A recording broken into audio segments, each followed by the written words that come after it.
안녕하세요. 드림 아틀라스 채널에 오신 것을 환영합니다.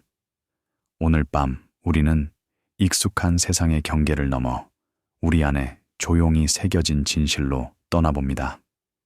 당신이 들이쉬는 숨 한 번 한 번마다 오래전 별의 심장에서 만들어진 원자들이 함께합니다. 피 속의 철, 뼈를 이루는 칼슘, 세포의 탄소까지 모두 은하 곳곳에 빛과 물질을 흩뿌린 고대의 폭발에서 태어났습니다. 밤하늘 아래에서 쉬고 있는 지금, 당신은 단지 별빛을 바라보는 존재가 아니라 그 별의 일부입니다. 이 이야기는 그 연결에 대한 기록입니다. 별가루가 어떻게 생명이 되었는지, 그리고 우주가 여전히 조용히 당신의 혈관 속을 흐르고 있는지를 들려드립니다. 우리 안의 원소들, 아타카마 북쪽의 작은 실험실에서 공기가 너무 희박해 별들이 움직이지 않는 것처럼 보이는 곳에서 분광기들은 반세기 전 처음 추적된 희미한 신호들을 계속 기록하고 있습니다. 철과 탄소, 마그네슘의 파장들이 우주 먼지를 통과하며 흩어지죠. 각각의 선은 붕괴하는 태양 안에서 한때 타올랐던 것의 기록입니다. 일정한 온도로 유지되는 방 안에서 기계들은 부드럽게 윙윙거리며 지구가 형성되기 전에 시작된 빛의 여정을 측정합니다. 유럽 남방 천문대가 보관한 데이터에 따르면 이 같은 동위 원소들이 인간 혈액 속 아미노산에서도 확인되었습니다. 조용한 표현으로 이 발견은 여러 학문 분야에 걸쳐 오랫동안 이론화되었던 것을 확인해 주었습니다. 심장 박동을 지탱하는 원소들은 행성이 식기 수십억 년 전 별의 핵에서 만들어졌습니다. 칼슘, 철, 산소, 각각의 원자는 대륙을 형성한 바다보다 오래되었습니다. 인간의 시간으로는 측정할 수 없는 세대를 거쳐 그들은 선군에서 바다로, 바다에서 세포로, 세포에서 호흡으로 순환해 왔습니다.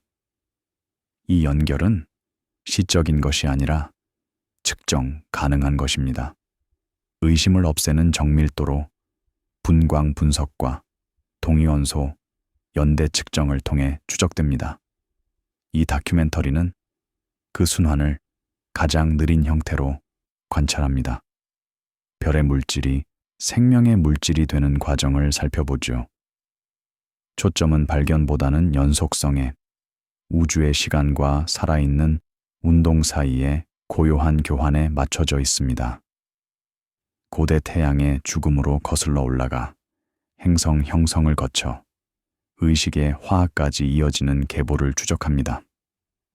이야기는 검증된 관찰과 보관된 데이터, 그리고 수십 년이 아닌 시대 단위로 시간을 측정하는 기관들의 인내심 있는 작업을 통해 펼쳐집니다. 이러한 연결을 살펴보는데 경력을 보내는 연구자들에게 이 작업은 특별한 주의력을 필요로 합니다. 각각의 측정은 세대에 걸쳐 모인 그림에 더해지고 각 데이터 포인트는 직접 관찰하기에는 너무 광대한 패턴의 확인입니다. 증거는 천천히 축적됩니다. 수십억 개 중 개별 원자를 감지할 만큼 민감한 기계, 수천 광년 떨어진 먼지 구름을 분해할 만큼 강력한 망원경, 그리고 수십 년간의 협력 노력을 통해 정제된 분석 기술이 필요합니다. 이 연구가 계속되는 실험실에서 분위기는 신중한 숙고 속에 있습니다.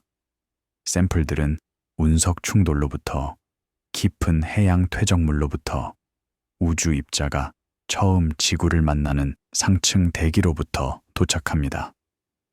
그것들은 분류되고 섹션으로 나뉘고 여러 독립적인 방법을 통해 분석됩니다. 결과들은 동료 심사 문헌에 기록되고 복제를 통해 확인된 단일 결론으로 수렴됩니다. 인간의 몸은 원소 구성에서 태양계가 존재하기 전에 죽은 별들의 핵융 합로에서 만들어진 물질로 구성되어 있습니다. 이 영상은 5개의 확장된 관찰을 통해 그 연결을 기록합니다. 각각은 같은 연속적인 과정의 다른 측면을 살펴봅니다.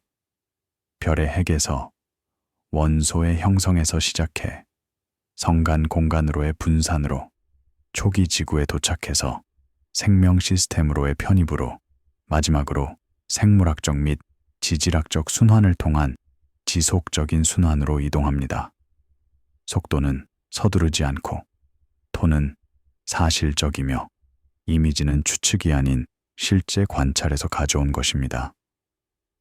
칠레 사막에 밤이 내릴 때 천문대 돔들이 동기화된 움직임으로 열립니다. 그 안의 기계들은 다시 작업을 시작하며 상상할 수 없는 거리를 여행한 광자들을 모읍니다. 새 대륙의 실험실에서 분광계들은 작동 온도로 냉각되어 남극 얼음 코어와 인간 뼈 조직 같은 다양한 장소에서 수집된 샘플의 구성을 측정할 준비를 합니다. 연구는 계속되며 인류가 자신의 원소적 기원을 이해하는 데 점진적으로 더해집니다. 시청자들에게 이 조사는 존재 자체에 대한 다른 관점을 제공합니다. 고립된 생물학적 사건이 아니라 물질의 가장 작은 규모를 우주의 가장 큰 구조와 연결하는 과정의 참여자로서 말이죠. 이 관점을 지지하는 증거는 20세기 중반 이후로 꾸준히 축적되어 천체 물리학, 지구화학, 분자생물학, 행성과학의 관찰들을 종합했습니다. 나타나는 것은 심오한 연속성의 그림입니다. 별의 과정과 생물학적 과정 사이의 경계가 물질과 에너지의 단일하고 지속적인 교환으로 흐려지는 그림입니다. 중요한 발전들, 원소 기원에 대한 현대적 이해는 1920년대 아서 에딩턴이 별들이 핵융합을 통해 에너지를 생성한다고 처음 제안했을 때 시작되었습니다. 관측된 별의 광도와 질량에 기반한 그의 계산은 수소 원자들이 극한의 압력과 온도 아래에서 결합하여 헬륨을 형성하며 그 과정에서 에너지를 방출한다고 제안했습니다. 이 가설은 1938년까지 이론적으로 남아 있었고 한스 베테가 별의 핵에서 일어나는 핵 반응에 대한 상세한 수학적 설명을 제공했습니다. 피지컬 리뷰에 발표된 그의 작업은 별들이 지속적인 핵융합을 통해 가벼운 원소를 더 무거운 것으로 변환하는 방법을 이해하는 틀을 확립했습니다. 1950년대까지 프레드 호일, 제프리 버비지, 마가렛 버비지, 윌리엄 파울러를 포함한 연구자들은 이 이해를 확장하여 헬륨보다 무거운 원소의 생성을 설명했습니다. 1957년에 발표된 그들의 획기적인 논문은 거대한 별에서 점진적인 핵융합 단계를 통해 철까지의 원소가 어떻게 형성되는지 기록했고, 철보다 무거운 원소는 초신성 폭발에 극한 조건이 필요했습니다. 저자들의 이니셜을 따서 일반적으로 B2FH 논문으로 알려진 이 작업은 별의 핵합성에 대한 최초의 포괄적인 이론적 틀을 제공했습니다. 그것은 원소가 어떻게 형성되는지 뿐만 아니라 왜 운석, 행성 지각, 그리고 결국 살아있는 조직에서 관측되는 비율로 나타나는지도 설명했습니다. 질량 분광법의 동시 발전은 연구자들이 전례 없는 정밀도로 동위원소 비율을 측정할 수 있게 했습니다. 1960년대까지 캘리포니아 공과대학의 기계들은 단일 중성자만큼 다른 같은 원소의 원자들을 구별할 수 있었습니다. 운석 샘플에 적용된 이러한 기술들은 별 환경에서 형성된 물질에 대한 이론적 예측과 일치하는 구성 패턴을 드러났습니다. 1960년대 후반에 광범위하게 분석된 캐년 디아블로, 운석은 초신성 사건 동안 빠른 중성자 포획과 일치하는 동위원소 이상을 보였습니다. 유사한 패턴이 다른 운석 클래스의 샘플에서 나타나 태양계가 이전 별 세대에 의해 풍부해진 물질로부터 형성되었음을 확인했습니다. 동시에 천문학자들은 별의 대기와 성간 먼지 구름에 대한 체계적인 분광 조사를 시작했습니다. 지상 천문대의 관측은 나중에 우주 기반 기계로 보완되어 특정 원소에 해당하는 특징적인 흡수 및 방출선을 확인했습니다. 1970년대와 1980년대에 집중적으로 연구된 오리온 성우는 가스 구름 전체에 분산된 탄소, 산소, 질소, 황의 분광 신호를 보였습니다. 밀도 측정은 이러한 원소들이 개별 원자가 아니라 복잡한 분자와 미세한 먼지 입자로 존재한다는 것을 나타났으며 일부는 나중에 원시 운석에서 확인된 유기 전구체를 포함하고 있었습니다. 1983년 저고해선 천문 위성의 발사는 관측 능력에서 중요한 확장을 의미했습니다. 지구에 흡수되기 위해서 작동하는 아이라스는 은하수 전체의 먼지로부터 열 방출을 감지하여 전례 없는 세부 사항으로 분포를 매핑했습니다. 데이터는 주로 규산염, 탄소, 화합물, 금속 입자로 구성된 고체 입자의 방대한 양을 드러났습니다. 스피처 우주 망원경과 허셜 우주 천문대를 포함한 후속 임무들은 이러한 관측을 확장하여 성간 먼지 내의 특정 광물상과 유기 분자를 확인했습니다. 분광 분석은 이러한 화합물들 중 많은 것이 탄소질 콘드라이트 운석에서 발견된 물질과 일치함을 보여주어 별 물질과 태양계의 구성 요소 사이에 직접적인 관측 연결을 확립했습니다. 1990년대와 2000년대 내내 나사의 존슨 우주센터와 카네기 워싱턴 연구소를 포함한 기관에서 일하는 연구자들은 원시 운석 샘플에 점점 더 정교한 분석 기술을 적용했습니다. 주사 전자 현미경은 주변 물질과 동위 원소 조성이 극적으로 다른 미세한 입자를 드러났습니다. 산소, 탄소, 규소, 동위 원소의 비정상적인 비율로 확인된 이러한 태양계 이전 입자들은 태양계 형성을 통해 변하지 않고 보존된 고대 별의 실제 조각들을 나타냈습니다.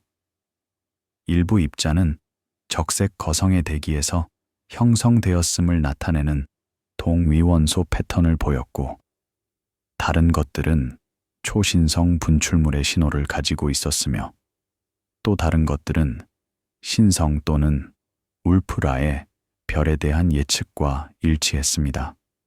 운석 내에서 그들의 존재는 그리고 확장하여 모든 태양계 물질 내에서 태양과 행성들이 재활용된 별 물질로부터 형성되었다는 직접적인 물리적 증거를 제공했습니다. 지구화학의 평행 연구는 지구 자체가 이 별의 신호를 유지했음을 확립했습니다.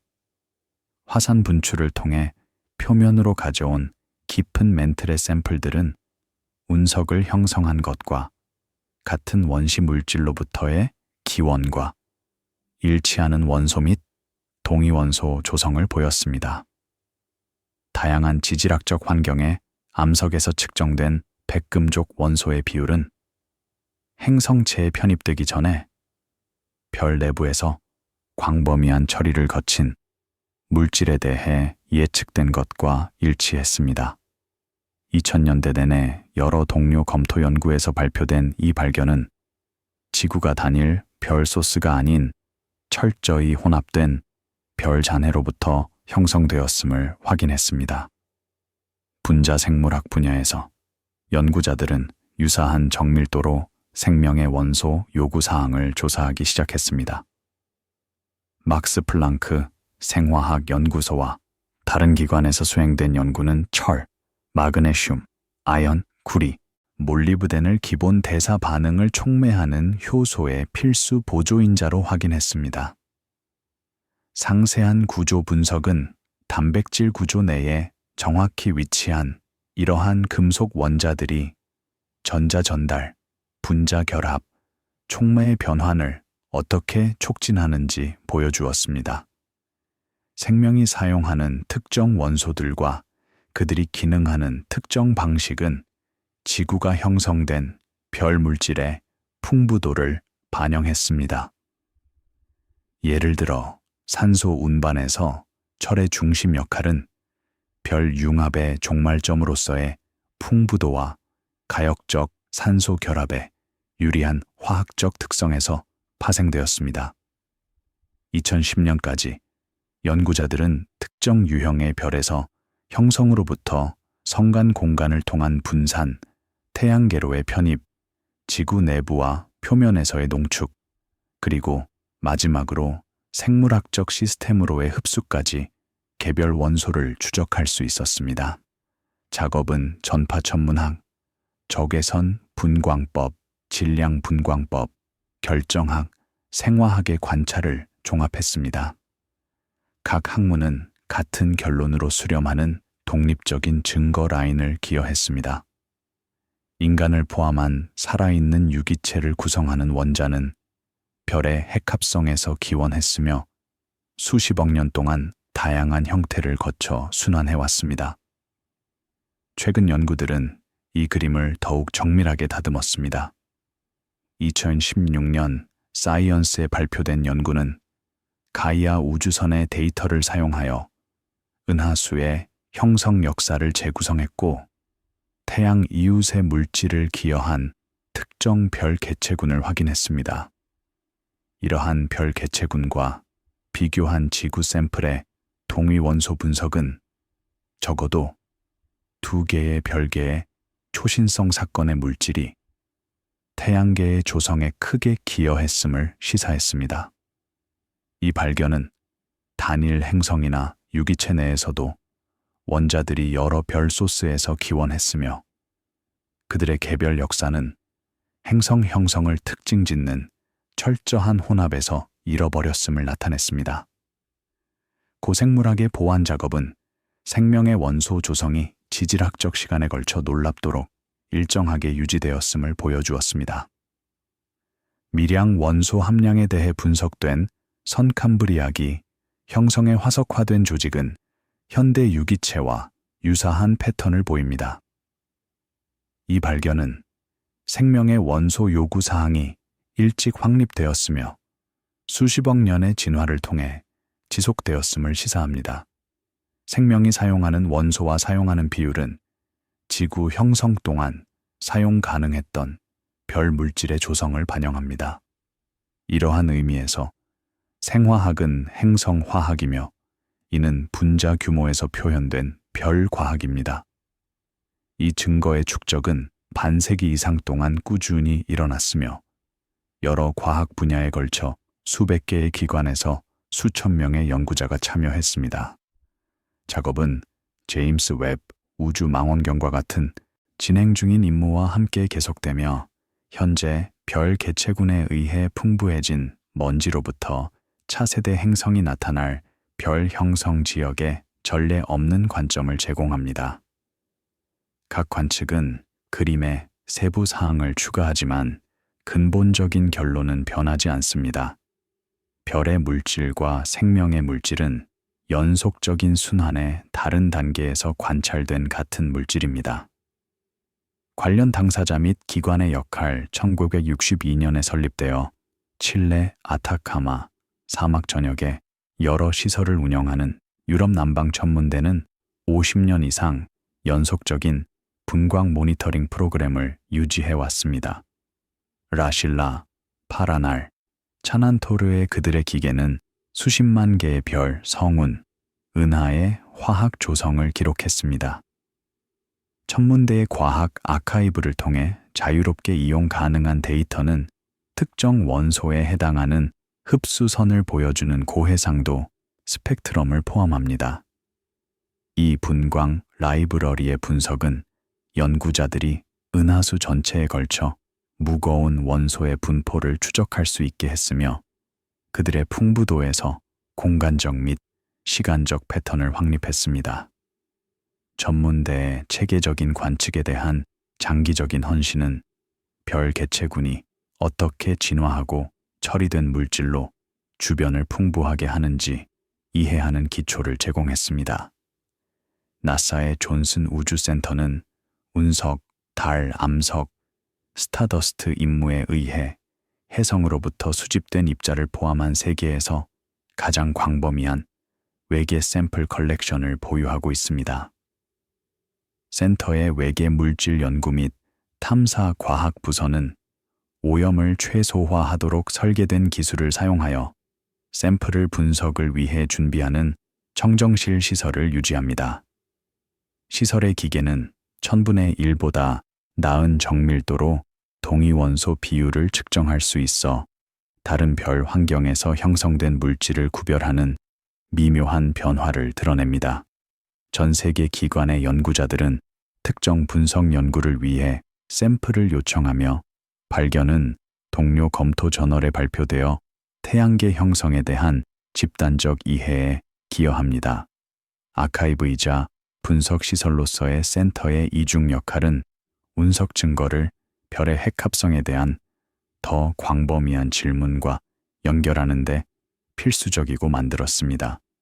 독일 하이델베르크에 위치한 막스 플랑크 천문학 연구소는 별 형성 지역의 먼지와 가스에 초점을 맞춘 관측 프로그램을 조정합니다.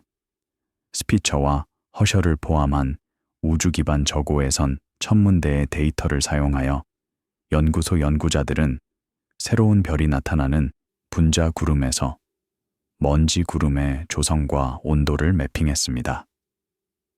그들의 분광 연구는 이러한 구름 내에서 특정 규산염 광물과 유기 분자를 확인하여 행성계가 형성되는 고체 물질에 대한 직접적인 증거를 제공했습니다. 연구소의 계산 모델은 별 대기와 초신성에서 먼지 입자 형성을 시뮬레이션하여 이론적 예측을 관측 데이터와 비교합니다. 이러한 결합된 관측 및 이론 연구에 발표된 결과는 천문학 및 천체 물리학을 포함한 저널에 정기적으로 나타나 별 물질이 행성 구성 요소로 어떻게 진화하는지에 대한 커뮤니티의 이해를 확장합니다. 워싱턴의 카네기 연구소는 지구 자기 부서와 지구 물리학 실험실을 운영하며 둘 다 지구의 원소 조성과 별 과정과의 관계를 이해하는 데 상당히 기여했습니다. 지구 물리학 실험실에서 수행된 실험실 실험은 지구 내부 깊은 곳의 고압, 고온 조건을 시뮬레이션하여 원소가 금속 핵, 규산염 멘틀, 표면 환경 사이에서 어떻게 분할되는지 결정합니다. 이러한 실험 결과는 자연 샘플의 분석과 결합되어 지구의 대량 조성이 원시 운석의 조성과 밀접하게 일치함을 확립하여 별 잔해로부터의 공통 기원을 확인했습니다. 행성 과학을 천체 물리학과 연결하는 데 대한 기관의 지속적인 초점은 지구 물질의 별 기원을 기록하는 수많은 연구를 생산했습니다. 캘리포니아 공과대학의 적외선 처리 및 분석 센터는 나사의 적외선 천문학 임무를 위한 주요 데이터 아카이브 역할을 합니다.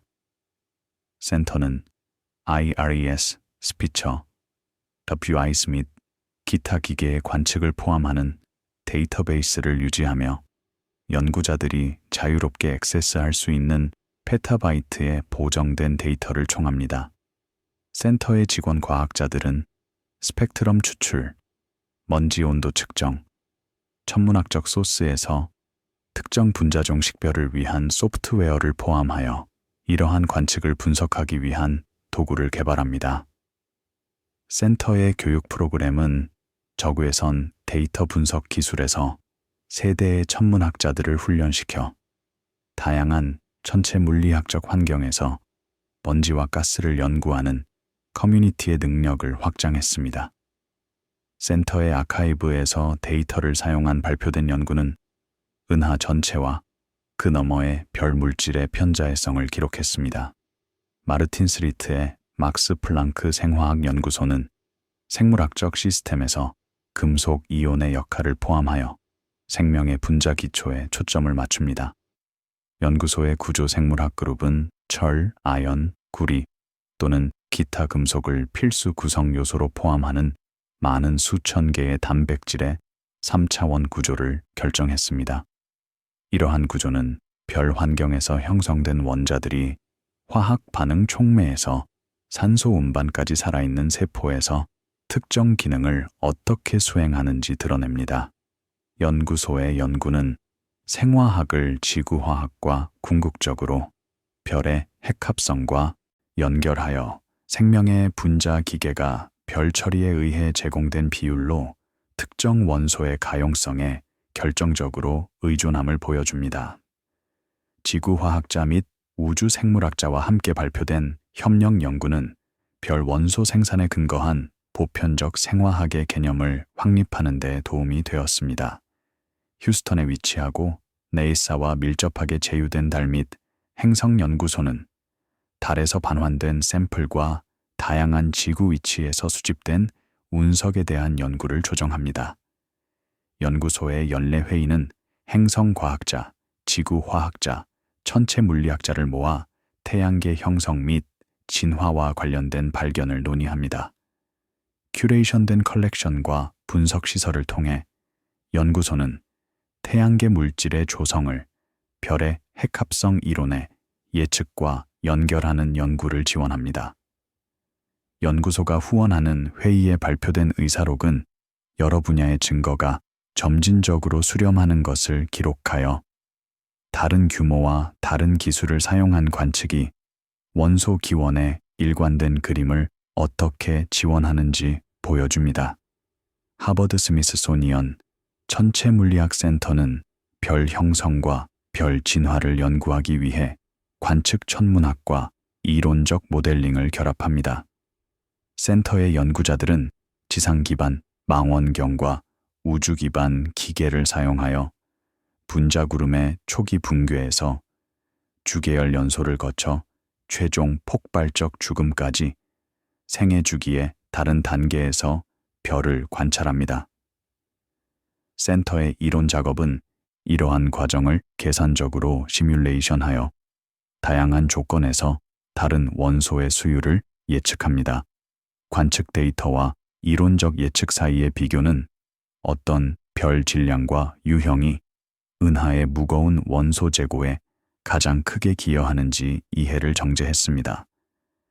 센터의 연구는 태양의 8배에서 40배 사이의 질량을 가진 별들이 핵 붕괴의 초신성으로 생을 마감하며 지구 행성에서 발견되는 대부분의 철, 칼슘, 규소를 생산한다는 것을 확립했습니다.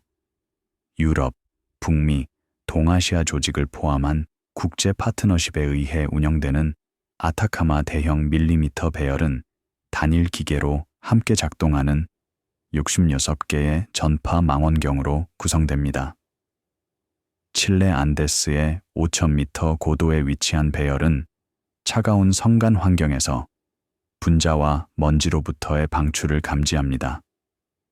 2013년 배열의 완성 이후 수행된 관측은 별 형성 지역과 진화한 별 주변에서 복잡한 유기 분자를 드러내 행성으로 응축되기 전에 별 물질의 화학적 풍부함을 보여줍니다. 배열의 높은 각도, 해상도는 개별 원시행성 디스크의 상세한 연구를 허용하여 먼지 입자가 더 큰 물체로 집합하는 위치와 방법을 보여줍니다. 배열 관측에 발표된 결과는 네이처와 사이언스에 자주 나타나 별 물질에서 행성계로의 전환에 대한 핵심 증거를 기여합니다. 미국 지질조사국은 지구의 자연 샘플이 원소 및 동위원소 조성에 대해 분석되는 실험실을 유지합니다. 열이온화 질량 분광법과 레이저 제거 유도, 결합 플라즈마 질량 분광법을 포함하여 지질학적 응용을 위해 개발된 기술은 태양계 이전 입자로부터 상속된 동위원소 이상을 감지할 만큼 충분한 정밀도를 달성합니다. 화산암에서 해양 퇴적물에 이르는 샘플에 적용된 이러한 분석은 지구의 물질이 행성 형성 동안 철저히 혼합되어 대부분의 별 신호를 균질화했지만 때때로 개별 별 소스에 직접적인 증거를 보존했음을 확인했습니다. 지구의 조성을 특성화하는 데 있어서의 조사의 역할은 지구 물질을 운석 및 별 환경의 천문학적 관측과 비교하는 데 필수적이었습니다. 우주망원경 과학연구소는 허블 우주망원경과 현재 제임스 웹 우주망원경을 운영하며 관측을 조정하고 데이터 아카이브를 관리합니다. 이러한 기계의 분광 관측은 우주시간에 걸쳐 별, 성운, 은하의 화학 조성을 특성화하여 우주의 원소 함량이 어떻게 진화했는지 드러냅니다. 연구소의 직원 과학자들은 연구 커뮤니티가 관측을 계획하고 데이터를 분석하는 것을 돕고 보관 프로그램은 모든 관측을 추가 연구를 위해 공개적으로 이용 가능하게 만듭니다. 우주 망원경 데이터를 기반으로 한 발표된 연구는 수십억 광년에 걸쳐 원소의 분포를 매핑하여 같은 핵합성 과정이 관측 가능한 우주 전체에서 작동함을 보여줍니다. 연구소의 교육 프로그램은 더 넓은 청중에게 발견을 전파하여 대중이 별 과정과 인류의 원소적 연결을 이해하도록 돕습니다.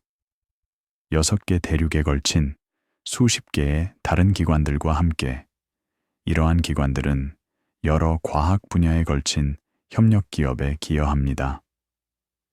작업은 관측 프로그램, 실험실 실험, 이론적 모델링, 다양한 데이터 유형의 합성의 조합을 통해 진행됩니다. 발견은 독립적인 증거 라인이 수렴함에 따라 점진적으로 나타나며 동료 검토는 결론이 고립된 관측보다는 재현 가능한 결과를 반영하도록 보장합니다. 60년 이상의 조정된 노력을 통해 구축된 축적된 연구 본체는 인체를 구성하는 원소가 별의 핵합성에서 기원했으며 수십억 년 동안 우주, 행성, 생물학적 시스템을 통해 순환해왔다는 중심 발견을 지원합니다. 인류의 별 기원을 기록하는 연구는 여러 과학 분야의 교차점에서 작동하며 각각은 포괄적인 그림에 필수적인 증거 조각을 기여합니다. 천체 물리학은 원소가 별 내부에서 어떻게 형성되고 공간을 통해 분산되는지 보여주는 이론적 틀과 관측 데이터를 제공합니다. 행성과학과 지구화학은 이러한 원소들이 고체 물체로 응축되고 행성 구조로 분화되는 것을 추적합니다.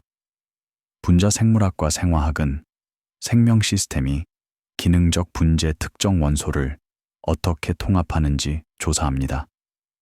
이러한 독립적인 접근법 전반의 일관성은 전체 서사에 대한 신뢰를 강화하면서 별, 지질학적, 생물학적 과정을 연결하는 심오한 연속성을 드러냅니다.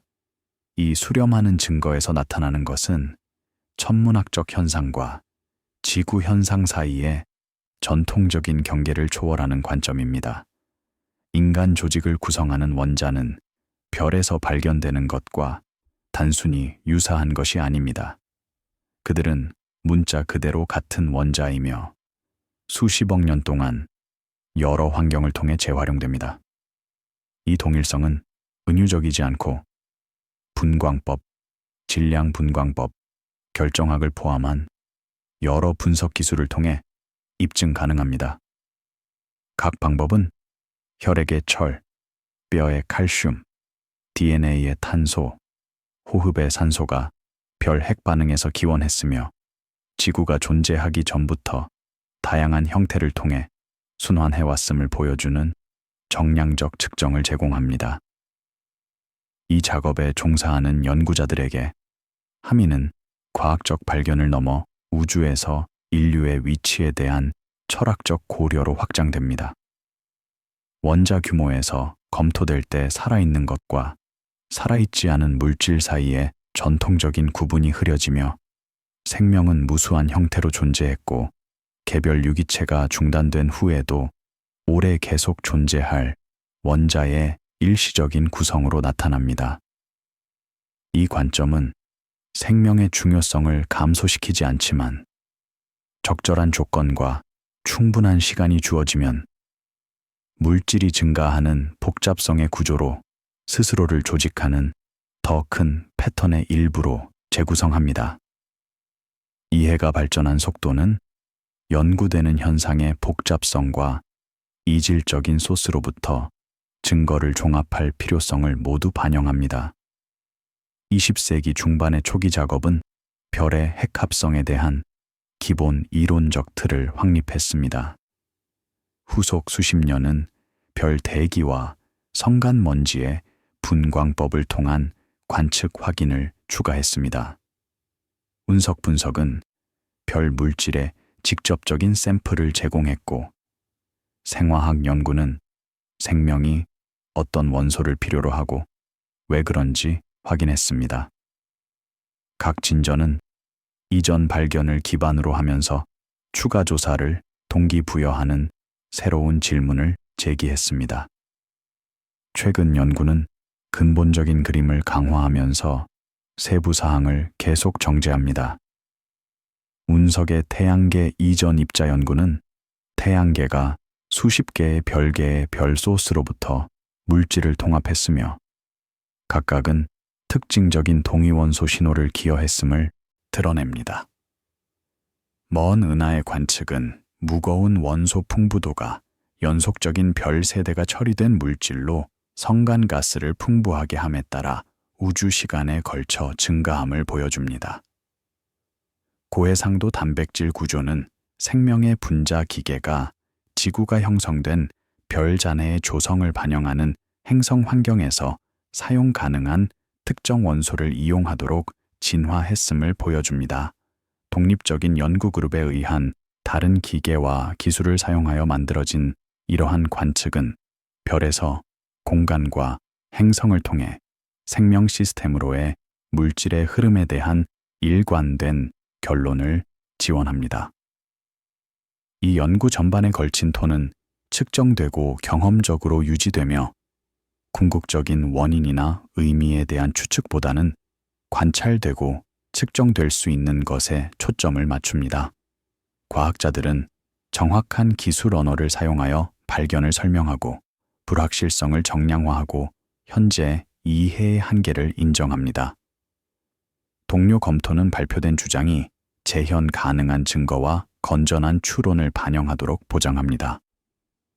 밀도가 높고 기술적이지만 결과적인 문헌은 여러 독립적인 소스로부터 증거 라인을 수렴하여 지원되는 일관된 서사를 제시합니다.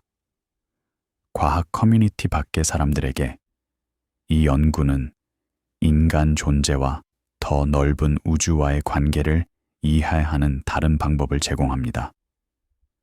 지구와 생명을 다른 생명이 없는 우주에서 고립된 현상으로 보는 대신 증거는 별과 생물학적 과정 사이에 깊은 연속성을 시사합니다.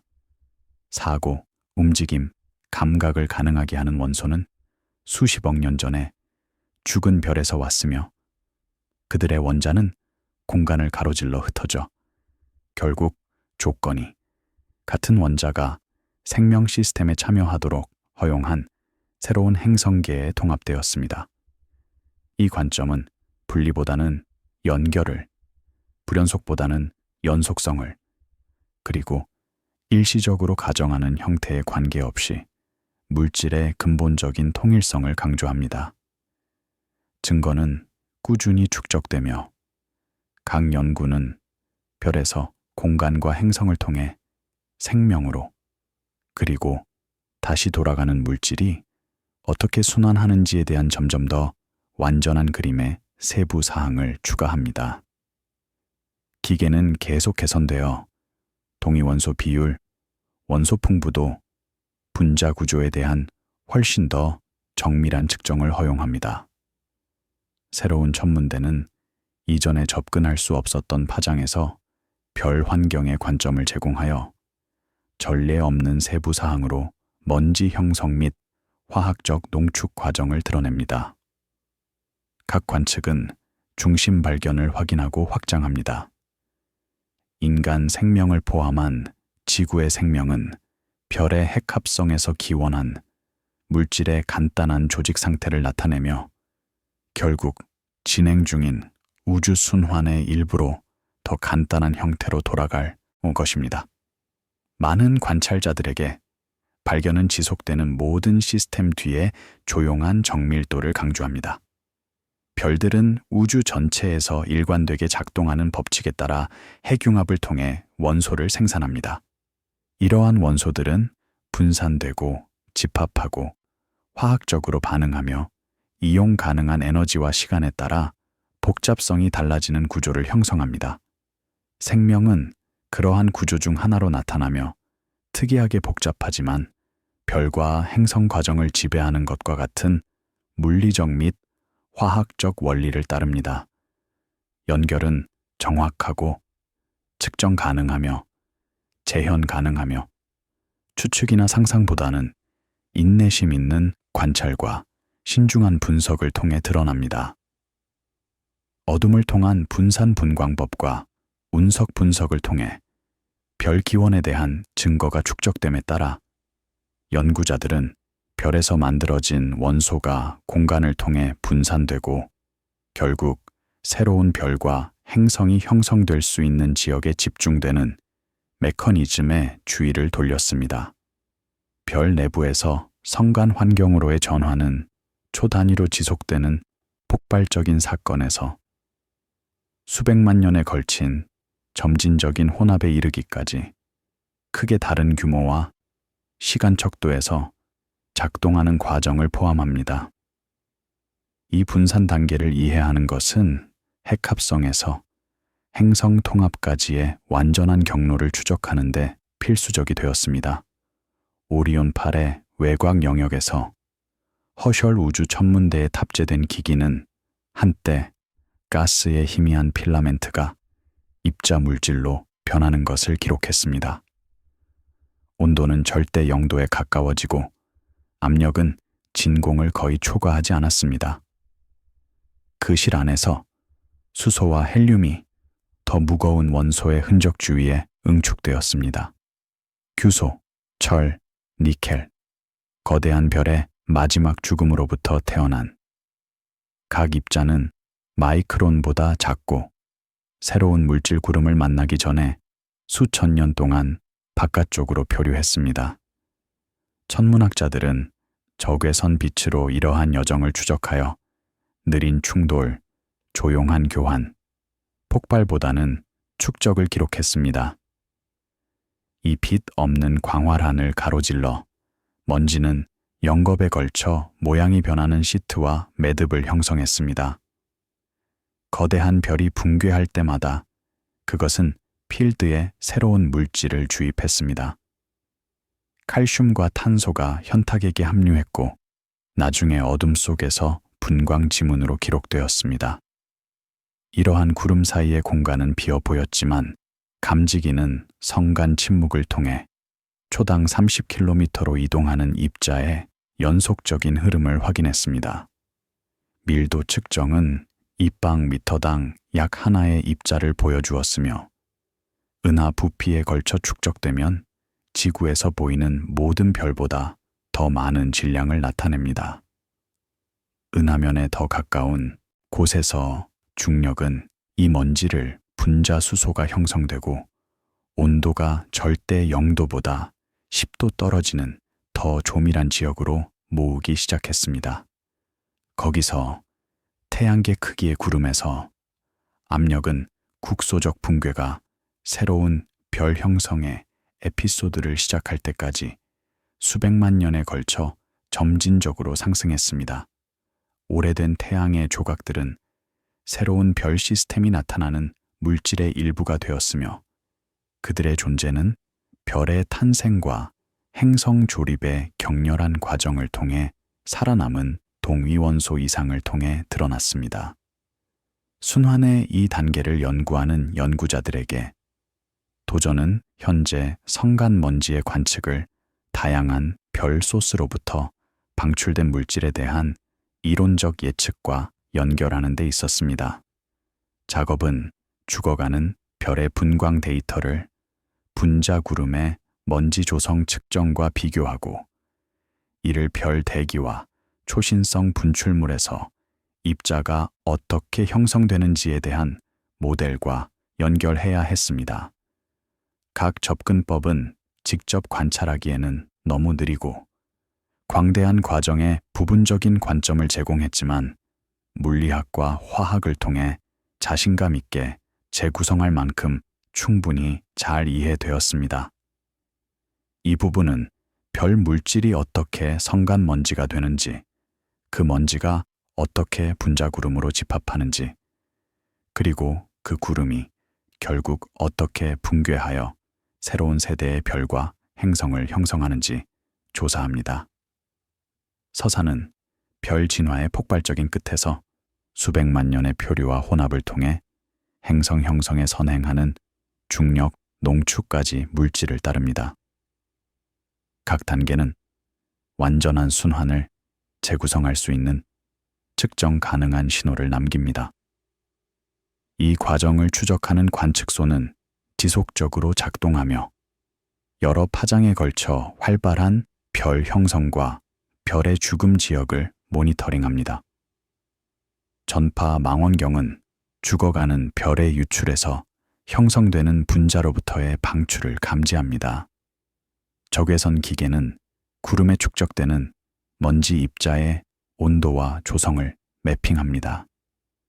자외선 및 X선 천문대는 가스를 가열하고 이온화하는 괴너지 복사를 추적하여 물질이 어떻게 덩어리지고 흐르는지에 영향을 미칩니다. 함께 이러한 관측은 물질이 별 기원에 화학적 신호를 보존하면서 끊임없이 변환하는 역동적인 성간 매체를 드러냅니다.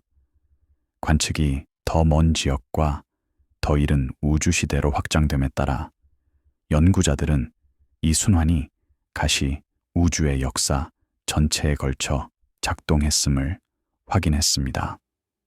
빅뱅으로부터 수소와 헬륨으로만 구성된 최초의 별들은 무거운 원소를 생산하고 죽을 때 흩뿌렸습니다. 후속 별 세대는 이미 이러한 원소로 풍부해진 물질로부터 형성되어 더 많이 생산하고 더 널리 분배했습니다. 은하가 성숙하고 별 형성 속도가 증가함에 따라 과정은 가속화되어 오늘날 태양 이웃에서 보이는 조성에 도달할 때까지 성간가스를 점진적으로 풍부하게 했습니다. 모든 관측은 반복된 별 처리를 통해 점차 화학적으로 복잡해지는 우주의 그림을 지원합니다. 이 물질을 접하는 시청자들에게 규모는 직관에 도전합니다. 개별 먼지 입자는 나노미터로 측정되지만 집합적으로 그들은 광년을 측정하는 부피를 채웁니다. 단일 입자는 수천 년 동안 표류하지만 앙상블은 수억 년 이내에 전체 은하에 걸쳐 새로 형성된 원소를 분배합니다. 관련된 힘은 직접 감지하기에는 너무 약하게 작동하지만 충분한 시간 동안 그들은 행성과 궁극적으로 생명이 나타나는 구조로 물질을 조직합니다. 이해하려면 별 핵의 양자 규모 과정과 물질 흐름의 은하 규모 패턴에 대해 동시에 생각해야 하며 같은 원자가 모든 수준에서 참여한다는 것을 인식해야 합니다. 중요한 발전들, 별 물질이 어떻게 성간 먼지가 되는지에 대한 연구는 1930년대에 천문학자들이 은하의 특정 지역을 통과할 때 별빛이 흐려지고 붉어지는 것을 인식했을 때 시작되었습니다. 소멸이라고 불리게 된 이것은 짧은 파장에서 우선적으로 빛을 산란하고 흡수하는 고체 입자의 존재를 나타냈습니다. 소멸 곡선, 별빛의 파장이 의존적 감소를 측정함으로써 연구자들은 전형적인 입자 크기, 조성, 수밀도를 포함하여 중간 먼지의 특성을 추론할 수 있었습니다. 폴 메릴과 다른 사람들의 초기 작업은 먼지가 은하수 전체, 특히 별 형성이 활발하게 일어나는 은하면에 집중되어 존재한다는 것을 확립했습니다. 1940년대와 1950년대의 분광 관측은 성간 먼지에 의해 별 스펙트럼에 중첩된 특정 흡수 특징을 드러냈습니다. 메릴이 해거가 발견하고 나중에 폴 메릴이 자세히 특성화한 가장 두드러진 것은 단순 분자와 원자의 전이에 해당하는 파장에서 나타났습니다. 자외선의 220나노미터에서 발견된 특히 중요한 특징은 작은 탄소 입자 또는 방향족 분자의 존재를 시사했습니다. 다른 특징들은 규산염 광물, 물, 얼음, 단순 유기, 화합물을 나타냈습니다. 각 발견은 성간먼지가 다닐 조성의 균일한 입자가 아니라 화학적으로 다양한 물질이라는 성장하는 그림에 추가되었습니다. 1960년대는 먼지 입자가 어떻게 형성되는지 이해하는데 이론적 진전을 가져왔습니다. 프레드 호일과 찬드라, 윙라마싱에는 입자가 진화한 별, 특히 생의 끝에 가까운 적색 거성과 점근 거성가지, 별의 차가운 대기에서 응축된다고 제안했습니다. 이러한 별들이 별의 바람으로 외층을 벗길 때 물질은 분자와 고체 입자가 존재할 수 있는 온도로 수천 도에서 냉각됩니다. 계산은 이러한 조건에서 가스상 반응을 통해 규산염과 탄소 입자가 형성될 수 있으며 성간 공간으로 끌려가기 전에 10에서 100나노미터 사이의 크기로 성장할 수 있음을 보여주었습니다. 이 메커니즘은 성간 먼지의 조성과 그 명백한 생산 속도를 모두 설명했으며 관측은 전체 성간 먼지 함량을 수억 년마다 교체해야 함을 시사했습니다. 초신성 분출물은 성간 먼지의 또 다른 원천을 제시했지만 그 기여를 이해하는 데는 더 오래 걸렸습니다. 거대한 별이 폭발할 때 그들은 초당 10,000km를 초과하는 속도로 여러 태양 질량의 물질을 방출합니다.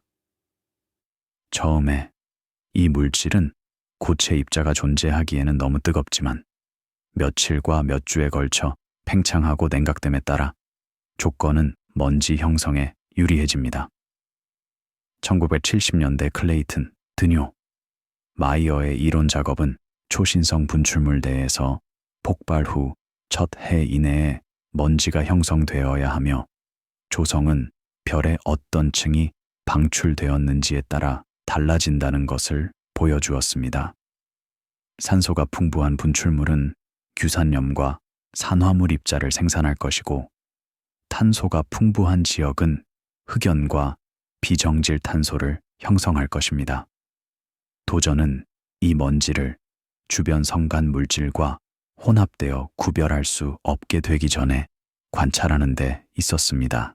1970년대에 시작된 적외선 관측은 별 유출과 초신성 잔해에서 형성되는 먼지의 직접적인 감지를 제공했습니다.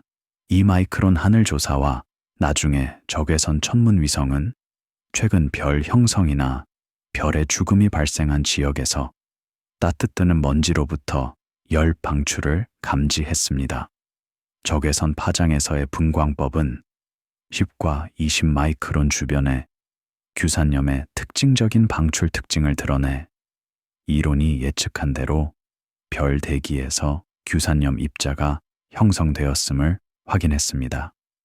일부 진화한 탄소 별 주변에서는 탄소 기반 먼지를 나타내는 특징이 대신 나타났으며 통일성을 초과하는 탄소 대 산소 비율을 가진 별에 대한 기대와 일치했습니다. 이러한 관측은 별들이 활발히 먼지를 생산하고 진행 중인 파괴 과정에도 불구하고 관측된 성간 먼지 질량을 유지하기에 충분한 속도로 성간 공간에 주입한다는 것을 확립했습니다. 1995년부터 1998년까지 운영된 저구에선 우주천문대는 이러한 관측을 더 희미한 소스로 확장하고 더 높은 분광 해상도를 제공했습니다. 진화한 별 주변 먼지의 상세한 스펙트럼은 규산염과 탄소질 물질의 존재뿐만 아니라 감남석과 휘석을 포함한 결정질 규산염, 나중에 원시 운석에서 발견된 강물도 드러났습니다. 결정성은 광물이 질서 있는 구조로 어닐링하기에 충분히 높은 온도에서 형성을 나타났으며 온도가 1000켈빈을 초과하는 별 대기에서 입자 형성 모델을 지원했습니다. 해성의 스펙트럼과 지구 성층권에서 수집된 행성 간 먼지 입자의 분석에서 감지된 같은 광물들은 죽어가는 별 주변에서 형성된 먼지와 태양계에 통합된 물질 사이에 직접적인 연결을 제공했습니다. 2000년대를 통해 점점 더 정교한 컴퓨터 시뮬레이션은 먼지 입자가 별 환경에서 형성되는 물리적 및 화학적 과정을 모델링했습니다. 이러한 모델은 가스가 수천돼서 응축이 발생하는 온도로 냉각될 때 개별 원자 및 분자 반응을 추적했습니다. 그들은 온도, 압력, 원소, 조성의 다른 조건에서 어떤 광물이 형성될지 예측했습니다. 결과는 규산염 입자가 약 1500켈빈의 온도에서 먼저 형성되고 철과 철황화물 입자가 약간 낮은 온도에서 뒤따른다는 것을 보여주었습니다. 탄소 입자는 더 높은 탄소 대 산소 비율을 필요로 했지만 탄소별에서 쉽게 형성되었습니다. 관측된 성간 먼지의 특성과 비교하여 테스트할 때 이러한 모델은 소멸 곡선과 분광법에서 추론된 조성과 크기 분포를 모두 성공적으로 재현했습니다.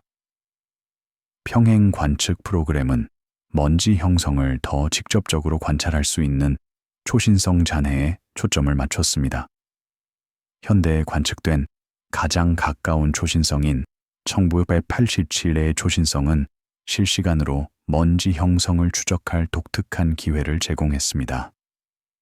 폭발 후 약 600일에 시작된 적외선 관측은 따뜻한 먼지의 존재를 나타내는 열 방출을 감지했습니다. 2000년까지 허셜 우주 천문대의 관측은 잔해가 방출된 질량의 상당 부분을 차지하기에 충분한 먼지를 포함하고 있음을 드러냈으며 초기 관측에 기반한 초기 회의론에도 불구하고 초신성이 대량의 먼지를 생산할 수 있음을 확인했습니다. 카시오페이아, 에이왁의 성운을 포함한 다른 초신성 잔해의 후속 연구는 이러한 격렬한 사건에서 효율적인 먼지 생산에 대한 추가 증거를 제공했습니다. 2003년에 발사된 스피처 우주 망원경은 은하수와 근처 은하 전체에 걸쳐 먼지에 대한 광범위한 조사를 수행했습니다. 중적외선 및 원적외선 방출에 대한 민감도는 이전 기계가 놓친 차가운 먼지의 감지를 허용했습니다. 은하면의 스피처 관측은 별 형성과 관련된 필라멘트, 거품, 조밀한 덩어리를 포함하여 먼지와 가스의 복잡한 구조를 드러났습니다. 분광 관측은 특정 분자와 광물상을 확인하여 성간 먼지 조성의 상세한 재고를 구축했습니다. 데이터는 먼지 특성이 위치에 따라 다양하며 최근 탄소 별 진화 부근에서 탄소가 더 풍부하고 거대한 별 형성 지역에서 규산염이 더 풍부하다는 것을 보여주었습니다. 이러한 공간적 변화는 먼지가 별의 진화와 원소의 생산의 지역 역사를 반영함을 확인했습니다. 2000년대와 2010년대에 강화된 운석의 태양계 이전 입자 연구는 먼지 형성 모델에 대한 기준 진실을 제공했습니다. 태양계 물질과 극적으로 다른 동위원소 비율로 확인된 이러한 입자들은 태양계로의 통합을 통해 살아남은 성간 먼지의 실제 샘플을 나타냈습니다. 2차 이온 질량 분광법과 원자 프로브 단층 촬영을 사용한 상세한 분석은 부모 별에서 형성된 광물학, 동위원소, 조성, 구조적 특징을 드러냈습니다. 일부 입자는 저질량 적색, 거성에서의 형성을 나타내는 동위원소 패턴을 보였고, 다른 것들은 II형 초신성의 신호를 가졌으며, 또 다른 것들은 신성 또는 울프라의 별에 대한 예측과 일치했습니다. 입자 유형의 다양성은 여러 별 소스가 성간 먼지에 기여하며, 각각은 생산하는 입자의 특징적인 특징을 각인시킨다는 것을 확인했습니다. 2011년에 작동을 시작한 아타카마 대형 밀리미터 배열은 차가운 먼지가 대부분의 복사를 방출하는 밀리미터 파장에서 전례 없는 해상도와 민감도를 제공했습니다. 분자 구름의 ALMA 관측은 먼지가 우선적으로 축적되는 필라멘트 구조를 드러냈으며, 결국 붕괴하여 별을 형성할 핵을 형성했습니다. 파장의 함수로서 먼지 방출의 측정은 이전 기계로는 불가능했던 정밀도로 입자 온도와 질량의 결정을 허용했습니다. 젊은 별 주위의 원시 행성 디스크의 에일머 관측은 먼지 입자가 이미 미세한 크기에서 밀리미터 및 센티미터 규모로 성장하고 있음을 보여주었으며, 행성 형성의 첫 단계입니다. 이러한 관측은 성간 먼지 단계의 끝을 행성 조립의 시작과 연결했습니다. 2010년대까지 연구자들은 먼지 입자가 형성되고 성간 공간을 통과하고 새로운 별 시스템에 통합되는 개별 경로를 추적할 수 있었습니다. 여정은 냉각 가스가 처음 고체 입자로 응축되는 별대기 또는 초신성 분출물에서 시작되었습니다. 이러한 입자들은 별의 바람이나 폭발 충격파에 의해 성간 공간으로 쓸려가 소스에 따라 초당 10에서 10,000km 사이의 속도로 여행했습니다. 성간 매체에서 입자들은 표면을 수정하는 자외선 복사, 구조를 변경하는 우주선, 그리고 때때로 충돌하고 합쳐지는 다른 입자들을 만났습니다. 수백만 년에 걸쳐 입자들은 밀도가 입방 센티미터당 수백만 개의 입자에 도달하고 온도가 20켈빈 이하로 떨어지는 분자구름에 축적되었습니다. 분자구름 내에서 가스상에서는 불가능한 반응을 통해 분자가 형성될 수 있는 입자 표면에서 추가 화학이 발생했습니다. 차가운 입자에 착륙하는 수소 원자는 결합하여 우주에서 가장 풍부한 분자인 분자수소를 형성했습니다.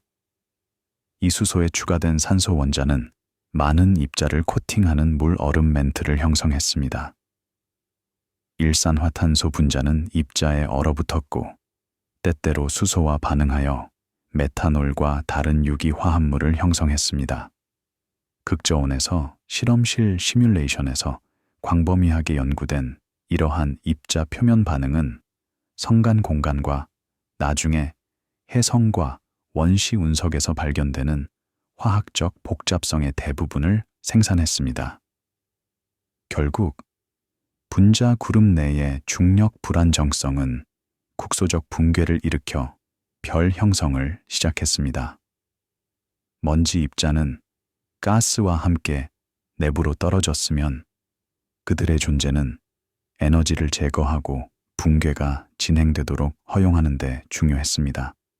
물질이 젊은 별 주위의 원시 행성 디스크에 축적됨에 따라 입자들은 충돌하고부터 마이크론에서 밀리미터에서 킬로미터까지 크기의 계층을 통해 성장했습니다. 알메이와 다른 기계를 통해 관찰된 이 성장 과정은 성간 먼지에서 행성 구성 요소로의 전환을 표시했습니다. 죽어가는 별에서 형성된 먼지 입자는 새로운 행성계의 원료가 되어 한 순환을 완료하고 다른 순환을 시작했습니다. 이 진행 전반에 걸쳐 별 소스로부터 상속된 화학적 및 동위 원소 신호는 혼합과 처리에도 불구하고 지속되었습니다. 운석에서 발견된 태양계 이전 입자는 소행성에 통합된 후에도 비정상적인 동위 원소 조성을 유지했습니다. 입자 표면에서 합성된 유기 화합물은 차가운 환경에서의 형성을 나타내는 중수소 농축을 가졌습니다. 별 대기에서 형성된 규산염 광물은 성간 여행과 행성계로의 통합을 통해 결정 구조를 유지했습니다. 이러한 보존된 신호는 연구자들이 별 기원에서 성간 공간을 통해 행성 통합까지의 완전한 여정을 재구성할 수 있게 했으며 각 단계의 관측을 우주 환경을 통해 물질이 순환하는 일관된 서사로 연결했습니다. 관련 당사자 및 기관의 역할 1986년 설립 이후 칼텍의 적외선 처리 및 분석센터는 적외선 천문 데이터의 주요 아카이브 역할을 해왔습니다. 센터는 아이라스, 스피처, 와이즈를 포함한 여러 나사 임무의 관측을 유지하며 전 세계 연구자들이 이용할 수 있는 보정된 데이터의 엑사바이트를 총합니다. 직원, 과학자들은 더 넓은 커뮤니티가 이러한 데이터셋에서 과학적 정보를 추출하는 데 사용하는 축소 및 분석 소프트웨어를 개발합니다. 아카이브이자 기술 지원 시설로서의 센터의 역할은 다양한 천체 물리학적 환경에 걸쳐 성간 먼지를 특성화하는 수천 개의 출판물을 가능하게 했습니다. 센터에 보관된 데이터를 사용한 연구는 은하 위치, 별 나이, 화학 조성에 따라 먼지 특성이 어떻게 변하는지 기록하여 은하수와 그 너머의 먼지 분포에 대한 포괄적인 그림을 구축했습니다. 볼티모어의 우주망원경 과학연구소는 허블 우주망원경을 운영하고 관측 프로그램을 조정합니다. 허블의 자외선 및 가시광선 능력은 소멸 곡선과 다양한 환경에서 먼지로부터 산란된 빛을 연구하는 데 필수적임이 입증되었습니다. 연구소의 분광기계는 다른 진화 단계의 수백 개의 별 주위의 먼지 조성을 특성화했으며 이미징 프로그램은 행성 선군, 초신성 잔해, 별 형성 지역의 먼지 구조를 드러났습니다. 연구소가 유지하는 아카이브는 연구자들이 다른 기계의 데이터와 결합하여 먼지 특성과 진화의 포괄적인 모델을 구축하는 수십 년의 관측을 포함합니다. 연구소의 교육 프로그램은 먼지가 별빛에 어떻게 영향을 미치는지 해석하는 데 필수적인 분광 분석 기술에서 천문학자들을 훈련시켰습니다. 2009년부터 2013년까지 운영된 유럽 우주국의 허셜 우주천문대는 은하수와 외부 은하 전체에 걸쳐 차가운 먼지에 대한 원적외선 및 서브밀리미터 관측을 제공했습니다. 천문대의 세 가지 기계, PAX, Aspire, HIFI는 이입과 200켈빈 사이의 온도에서 먼지로부터 열 방출을 감지하여 성간 매체의 가장 차가운 구성 요소를 드러났습니다. 마드리드의 ESA의 허셜 과학센터는 이러한 관측을 처리하고 아카이브를 유지하여 임무가 종료된 지 수년 후에도 지속적인 분석을 지원합니다. 허셜 관측은 분자 구름과 초신성 잔해의 먼지 질량에 대한 이해를 혁명화했으며 이전 기계가 가장 차가운 물질을 놓쳤기 때문에 총 먼지 함량을 2에서 10배로 과소평가했음을 보여주었습니다. 국립전파천문대는 뉴멕시코의 초대형 배열과 칠레의 아타카마 대형 밀리미터 배열을 포함한 여러 시설을 운영합니다. 이러한 기계는 분자와 먼지로부터 전파 및 밀리미터 파장의 방출을 감지하여 적외선 관측에 보완적인 데이터를 제공합니다. VLA 관측은 분자 구름에서 일산화탄소와 다른 분자를 추적하여 더 짧은 파장에서 감지된 먼지와 함께 가스상 조성을 매핑했습니다. ALMA의 뛰어난 해상도는 천문 단위 규모에서 원시 행성 디스크의 먼지 구조를 드러내 부분적으로 성간 먼지 입자로 구성된 디스크 내에서 행성이 형성되는 위치를 보여줍니다. 천문대의 직원 과학자들은 연구 커뮤니티가 관측을 설계하고 복잡한 데이터를 해석하는 것을 돕고, 보관 프로그램은 관측이 미래 분석을 위해 계속 이용 가능하도록 보장합니다. 파리 천문대는 성간 화학과 먼지 물리학에 초점을 맞춘 연구 그룹을 보유하고 있습니다. 그곳의 과학자들은 별 대기에서 입자 형성 모델을 개발하여 진화한 별의 분광 관측과 예측을 비교합니다. 천문대의 실험실 시설은 성 주변 환경의 조건을 시뮬레이션하여 냉각 증기로부터 규산염과 탄소 입자가 어떻게 형성되는지 측정합니다. 그룹의 먼지 불투명도, 입자가 다른 파장에서 빛을 흡수하고 산란하는 효율에 대한 작업은 천문 관측을 해석하기 위한 필수적인 입력을 제공합니다. 연구 커뮤니티에 자유롭게 배포된 그들의 계산된 불투명도표는 성간 먼지에 의한 방출과 소멸을 분석하는 표준 도구가 되었습니다. 네이사의 고다드 우주 비행 센터는 성간 먼지 연구와 관련된 여러 프로그램을 관리합니다. 센터의 우주 먼지 실험실은 고고도 항공기에 의해 지구 성층권에서 수집된 입자를 분석하여 태양계에 들어오는 성간 먼지의 기준 진실 샘플을 제공합니다. 일반적으로 직경이 5에서 20 마이크로미터인 이러한 입자들은 별 환경에서의 형성과 성간 여행을 통한 생존과 일치하는 특징을 보입니다. 실험실의 주사전자 현미경과 질량 분광계는 입자 광물학과 화학을 특성화하며 연구자들이 천문 관측 및 이론적 예측과 비교하는 결과를 얻습니다. 센터는 또한 나사의 우주 먼지 분석 프로그램을 조정하여 전문 연구를 위해 다른 기관의 연구자들에게 샘플을 배포합니다.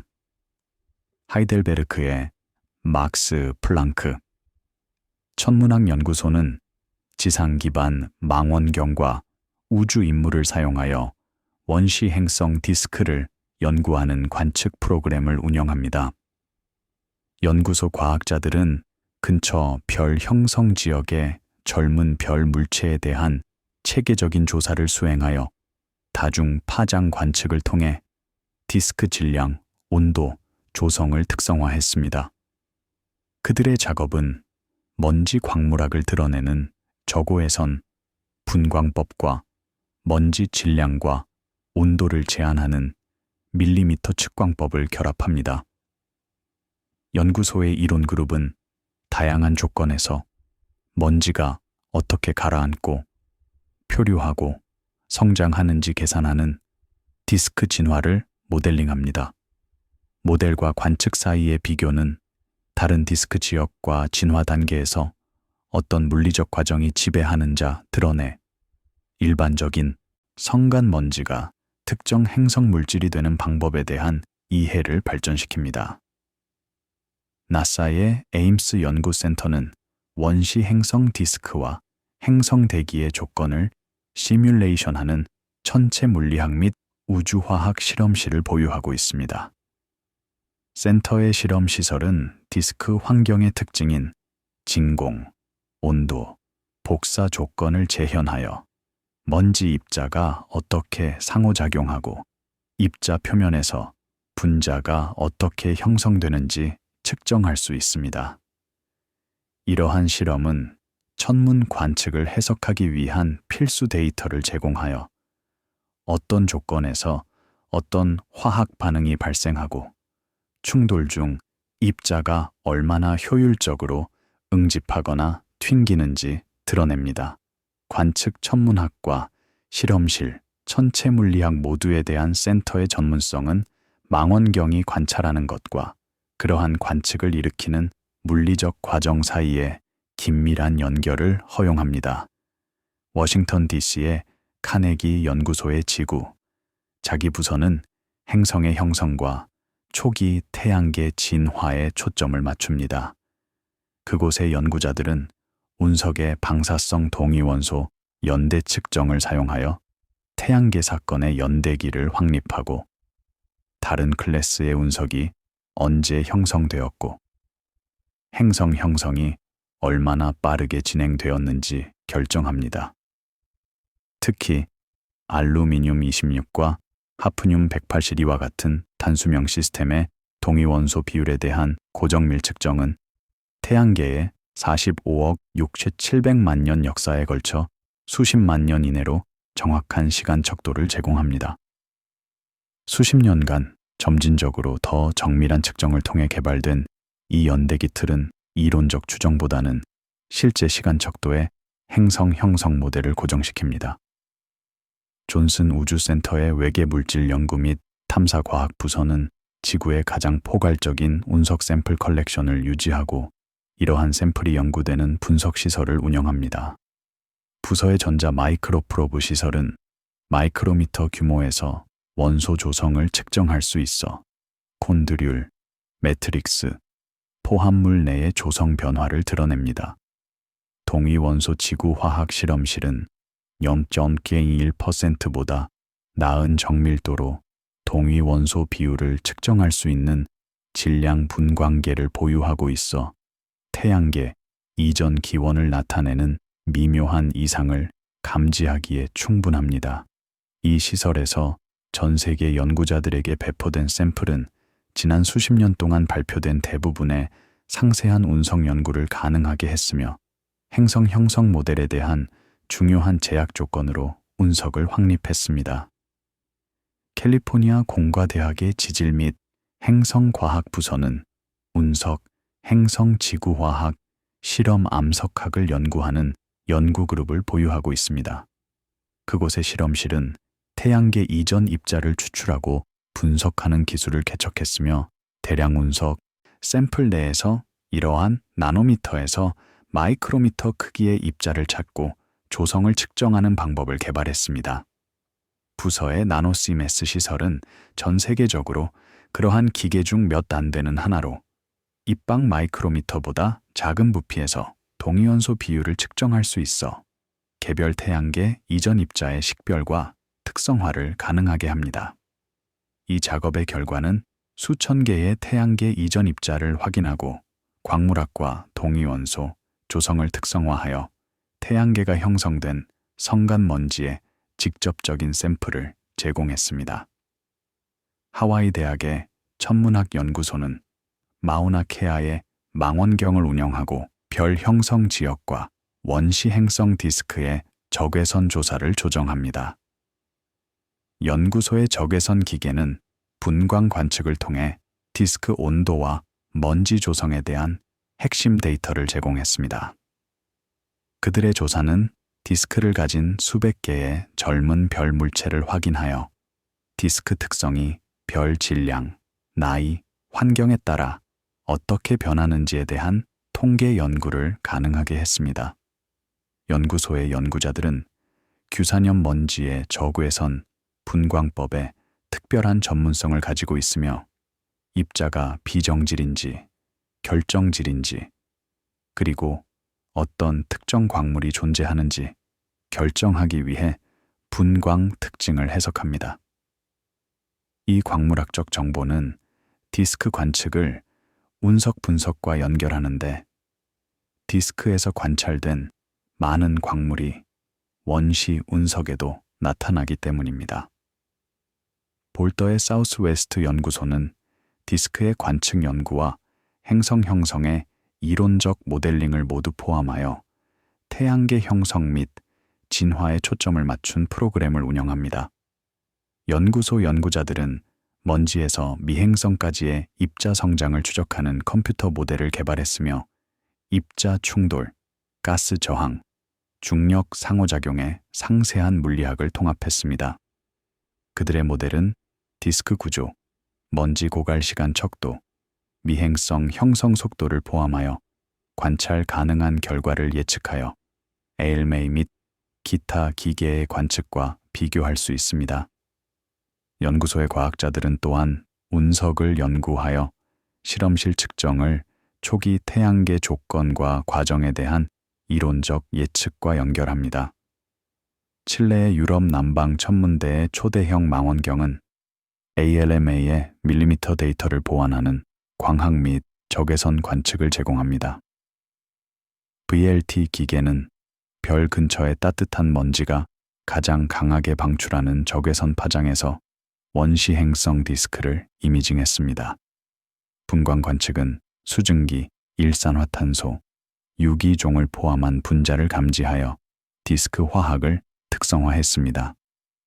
VLT와 ALMA 데이터의 조합은 암석 행성이 형성되는 가장 안쪽 지역에서 가스 거인과 혜성이 응집하는 외부 지역까지 디스크 구조의 포괄적인 연구를 가능하게 합니다. 연구자들이 자유롭게 이용할 수 있는 천문대의 보관 데이터는 다른 나이와 별 질량에 걸친 대형 디스크 샘플의 특성을 비교하는 연구를 지원합니다. 휴스턴의 달 및 행성연구소는 행성과학을 위한 연구 및 교육센터 역할을 합니다. 연구소의 도서관은 사진 현미경, 화학 분석, 암석 기술 설명을 포함하여 운석 데이터의 광범위한 컬렉션을 보유하고 있습니다. 이러한 자원은 전 세계의 운석 조성과 질감을 연구하는 연구자들을 지원합니다. 연구소는 다양한 하위 분야의 행성 과학자들을 모아 최근 발견을 공유하는 달 및 행성 과학 회의를 포함한 연례 회의를 주최합니다. 회의는 디스크 관측에서 운석 분석, 실험 시뮬레이션까지 행성 형성의 다른 측면을 연구하는 연구자들 사이의 연결을 촉진하여 이러한 보완적인 접근법 전반에 걸친 합성을 촉진합니다. 애리조나 대학의 달 및 행성 실험실은 행성 형성, 운석 연구, 디스크 관측에 걸친 연구를 수행합니다. 실험실 시설에는 콘드듈 형성 동안의 조건을 재현하는 고온 용광로가 포함되어 있어 다양한 냉각 속도와 초기 조성에서 어떤 광물이 결정화되는지 실험적으로 결정할 수 있습니다. 실험실의 연구자들은 또한 지상 기반 망원경과 우주 임무를 사용하여 디스크 관측을 수행하며 먼지 진화와 행성 형성의 이해에 기여합니다. 관측, 실험, 이론적 전문성의 실험실 조합은 행성이 어떻게 형성되는지에 대한 다른 증거 라인을 연결하는 통합 연구를 가능하게 합니다. 지속적인 관측 프로그램, 운석의 실험실 분석, 디스크 과정의 실험 시뮬레이션, 이론적 모델링을 통해 이러한 기관들은 성간 먼지가 행성 물질로 변환되고 결국 조직화된 생물학적 시스템으로 변환되는 방법에 대한 상세한 이해를 확립했습니다. 작업은 천문학, 행성과학, 지구화학, 생명 이전 화학을 종합하여 별의 핵 합성, 디스크 진화, 행성 형성, 생명의 출현 사이의 연결을 드러냅니다. 각 학문은 필수적인 증거를 기여하며 한 영역의 발견은 다른 영역의 해석을 제한하고 알려줍니다. 어둠 속에 조립 성간 먼지가 분자 구름에 집중되고 새로운 별 시스템으로의 통합을 향한 여정을 시작하면서 주위는 다음 단계로 이동했습니다. 이 성간 물질이 어떻게 별을 도는 고체 물체의 일부가 되었는지, 확산된 먼지에서 행성 구성 요소로의 전환은 나노미터에서 천문 단위까지, 마이크로초에서 수백만 년까지 걸치는 과정을 포함합니다. 이 전환을 이해하려면 젊은 별 주위의 원시 행성 디스크 관측과 태양계의 가장 초기 고체 물질에 보존된 잔해인 운석에 대한 상세한 연구를 결합해야 했습니다. 태양계의 초기 기록에서 지구가 될 행성은 조각들로부터 형성되었습니다. 녹은 규산염, 철학, 휘발성 가스. 약 45억 년 전, 분광 데이터는 젊은 행성이 식을 때 성간 먼지가 원시 물질과 섞였음을 시사합니다. 그 뒤를 이은 폭격은 꾸준하고 오래 지속되었으며 수억 년 동안 지속되었습니다. 각 충돌은 오래된 별로부터 보존된 탄소 화합물을 전달했으며 암모니아와 메탄이 풍부한 대기를 통과하여 떨어지고 비에 녹아 행성의 첫 번째 분지에 정착했습니다. 그 분지 내에서 연구자들은 놀라운 내구성의 구조를 확인했습니다. 원자 단위로 층층이 쌓인 점토 광물은 분자 조립을 위한 자연 템플릿 역할을 했습니다. 나사의 에임즈 연구센터의 실험실 시뮬레이션은 그 조건을 복제했습니다. 자외선, 광물 표면, 그리고 더 긴 사슬을 형성하는 유기 분자, 관련된 원자, 탄소, 수소, 산소, 질소, 철, 모두 별 기원으로 추적되었습니다. 적절하게 조립되었을 때 그들은 에너지를 저장하고 특정 서열로 연결되고 복제하기 시작했습니다. 이 과정을 인도하는 디자인도 미리 정해진 결과도 없었습니다. 복잡성에 유리한 조건에서 시간과 반복에 의해 형성된 화학만 있었습니다. 수억 년에 걸쳐 이러한 반응들은 최초의 생물학적 필름으로 두꺼워졌습니다. 기록은 고대 퇴적물에 남아 있습니다. 그린란드의 이수와 초지각대, 호주 서부의 필바라 크라톤. 이 암석의 동위원소 비율은 한때 대사에 의해 처리된 탄소를 보여줍니다. 현미경 아래에서 패턴은 섬세한 실을 닮았으며 각각은 마이크로미터 너비에 불과합니다. 그들의 나이 약 38억 년은 먼지가 세포가 되고 별 물질이 환경에서 에너지를 추출할 수 있는 자기 복제 시스템으로 처음 조직된 경계에 가깝게 배치합니다.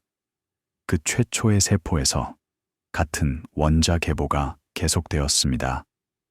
초신성의 철은 생물학적 유체를 통해 가스를 운반하는 단백질에서 산소를 결합합니다. 고대 별의 마그네슘은 빛을 포착하는 엽록소 분자의 핵을 형성합니다. 죽어가는 적색 거성의 대기에서 응축된 칼슘은 이제 뼈와 껍질의 구조 물질로 굳어집니다. 모든 생물학적 구조는 별 환경에서 시작된 패턴을 반복하고 수십억 년의 화학적 진화를 통해 정제되고 생명의 건축에서 표현됩니다. 증거는 측정 가능한 순서에 있습니다. 영겁을 통해 끊어지지 않은 동위원소 연속성, 별의 수율과 일치하는 원소 비율, 이용, 가능한 물질에 의해 부과된 제약을 반영하는 분자 구조. 공기 자체는 이 교환의 잔재를 담고 있습니다. 우주 먼지는 여전히 연간 약 4만 톤의 속도로 지구에 떨어지며 남극 설핵과 고고도 수집기를 통해 확인됩니다. 전자 현미경으로 조사된 각입자는 운석 샘플의 것과 동일한 금속 포함물을 가지고 있습니다. 그들은 바다에 녹고 플랑크톤 유기체에 들어가고 먹이 사슬을 통과하고 호흡과 부패를 통해 대기로 돌아갑니다. 순환은 계속되며 거의 보이지 않지만 전 세계적으로 존재하며 현재 생물학적 활동을 행성 형성 이후 작동하는 과정과 연결합니다. 태평양을 가로질러 낮이 끝날 때 위성은 상층 대기를 통과하는 광물 먼지의 얇은 띠를 추적합니다.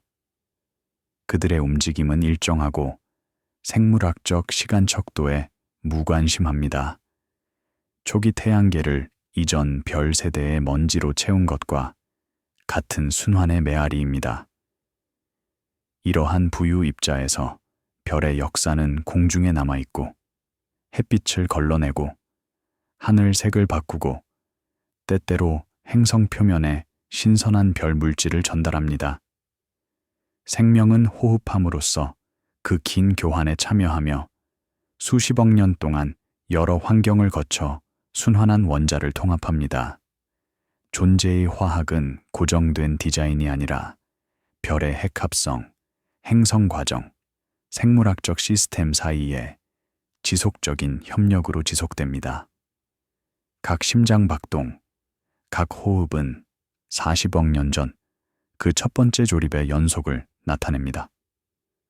별 먼지가 스스로를 재조직하고 잠시 더 큰 리듬으로 돌아가기 전에 인식으로 먼지에서 세포로, 세포에서 복잡한 유기체로, 유기체에서 다시 구성 원자로의 진행은 우주 전체에서 작동하는 물리적 및 화학적 원리를 따릅니다.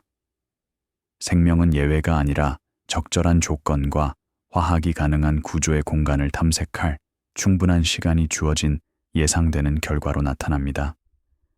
이 부분은 성간 먼지가 분자 구름의 확산 입자에서 행성체에 집중된 물질로 어떻게 전환되었는지, 그 물질이 점점 더 복잡한 화학 시스템으로 어떻게 조직되었는지, 그리고 그 시스템이 결국 어떻게 생물학으로의 문턱을 넘었는지 조사합니다. 서사는 태양 성운에 도착한 물질로부터 행성 형성과 분화를 거쳐 자기 복제 화학의 출현과 결국 인식 가능한 생명까지 물질을 따릅니다. 각 단계는 이전 단계를 기반으로 하며 물리학과 화학에 의해 제한되지만 별 처리로부터 상속된 특정 조성에 의해 가능해집니다. 중요한 발전들, 성간 먼지가 어떻게 행성 물질이 되는지 이해하려면 두 가지 보완적 접근이 필요했습니다. 망원경으로 젊은 별 주위의 원시 행성, 디스크를 연구하고 가장 초기 태양계 고체의 샘플을 보존하는 원시 운석을 분석하는 것. 두 접근법 모두 1970년대에 시작하여 실질적으로 발전했으며 먼지가 어떻게 집합하고 회전하는 디스크의 중간면을 향해 가라앉고 충돌과 강착을 통해 점진적으로 더 큰 물체로 성장하는지에 대한 일관된 그림으로 수렴했습니다. 원시 행성 디스크 진화에 대한 이론 작업은 빅토르 사프로노프, 피터 골드라이히, 윌리엄 워드 등의 논문과 함께 1970년대에 본격적으로 시작되었습니다. 이러한 연구자들은 처음에 회전하는 디스크의 가스와 함께 이동하는 먼지 입자가 가스로부터의 항력을 경험하면서 디스크의 중력 아래 디스크 중간면을 향해 점차 가라앉는 방법을 모델링했습니다. 입자들은 밀도가 주변 가스의 밀도를 몇 배 초과하는 얇은 층에 축적되어 중력 붕괴 또는 빠른 응집에 유리한 조건을 만듭니다. 이 가라앉는 과정의 시간 척도는 입자 크기에 따라 달라지며 미터 크기의 물체는 마이크론 크기의 먼지나 킬로미터 크기의 미행성보다 빠르게 가라앉습니다. 모델은 먼지가 수천 년에서 수백만 년 이내에 디스크 중간면에 집중되어야 한다고 예측했으며 운석 연대 측정으로부터 추론된 행성 형성의 시간 척도와 일치했습니다. 관측 확인은 망원경이 젊은 별 주위의 디스크에서 먼지를 감지할 민감도와 해상도를 얻으면서 점차 왔습니다. 1980년대의 적외선 관측은 디스크에 둘러싸인 별로부터의 과잉 방출을 감지하여 별로부터 수천문 단위 이내에 따뜻한 먼지의 존재를 나타냈습니다. 적외선 천문 위성은 수천 개의 젊은 별 물체를 조사하여 대부분이 성 주변 디스크와 일치하는 적외선 과잉을 가지고 있음을 발견했습니다. 지상 기반 적외선 관측은 더 높은 공간 해상도를 제공하여 먼지가 별에 가까운 곳에서 수백 천문 단위의 거리까지 확장되었음을 드러냈습니다. 이러한 초기 관측은 디스크가 젊은 별 주위에 흔하고 상당한 먼지 질량을 포함한다는 것을 확립했지만 디스크 내의 구조를 해결하거나 입자 성장을 직접 추적할 수 없었습니다. 상황은 1990년대와 2000년대에 밀리미터 간섭계의 출현으로 극적으로 변화했습니다. 오웬스 벨리 전파 천문대 간섭계와 IRM 플라토드부르 간섭계를 포함한 기계는 근처 원시 행성 디스크의 먼지 분포를 이미징하기에 충분한 해상도를 달성했습니다. 관측은 행성의 형성이 이미 진행 중임을 시사하는 간격, 고리, 비대칭을 드러냈으며 형성 중인 행성이 디스크 구조를 중력적으로 조각하고 있었습니다. 먼지, 방출이 파장에 따라 어떻게 변하는지에 대한 측정은 최대 입자 크기의 결정을 허용했습니다. 젊은 디스크에서 방출은 마이크로미터보다 크지 않은 입자를 나타냈으며 성간 먼지와 일치했고, 더 오래된 디스크에서 방출은 밀리미터에서 센티미터의 입자를 필요로 했으며 상당한 성장이 발생했음을 나타냈습니다. 2011년에 작동을 시작한 아타카마 대형 밀리미터 배열은 민감도, 해상도, 파장 범위의 조합을 통해 디스크 관측을 혁명화했습니다. ALM의 이미지는 이전에 불가능했던 명확성으로 원시 행성 디스크의 구조를 드러냈으며 밀리미터 크기 입자가 크게 고갈된 강역으로 분리된 강화된 먼지 밀도의 동심고리를 보여주었습니다. 일반적으로 중심별로부터 수십에서 수백 천문 단위의 거리에 위치한 고리는 1태양 질량 미만에서 2태양 질량 이상에 이르는 별 주위의 디스크에 나타나 공통 물리적 메커니즘을 시사했습니다. 널리 논의된 한 설명은 먼지 입자를 가두어 농축하고 더 효율적으로 성장하도록 허용하는 가스 디스크의 압력 최대치를 불러냈습니다. 또 다른 설명은 형성 중인 행성이 중력 상호작용을 통해 간격을 열고 간격 가장자리에 먼지를 집중시켰다고 제안했습니다. 2014년에 발표된 HL 타우리의 관측은 초기 행성 형성에 특히 놀라운 증거를 제공했습니다. ALM의 이미지는 약 100만 년의 추적 나이를 가진 이 젊은 별로부터 10에서 150 천문 단위의 거리에 적어도 2개의 동심 고리를 보여주었습니다. 강역의 선명도는 잠재적으로 행성 질량에 접근하는 상당한 물체가 디스크의 젊음에도 불구하고 이미 형성되었음을 시사했습니다.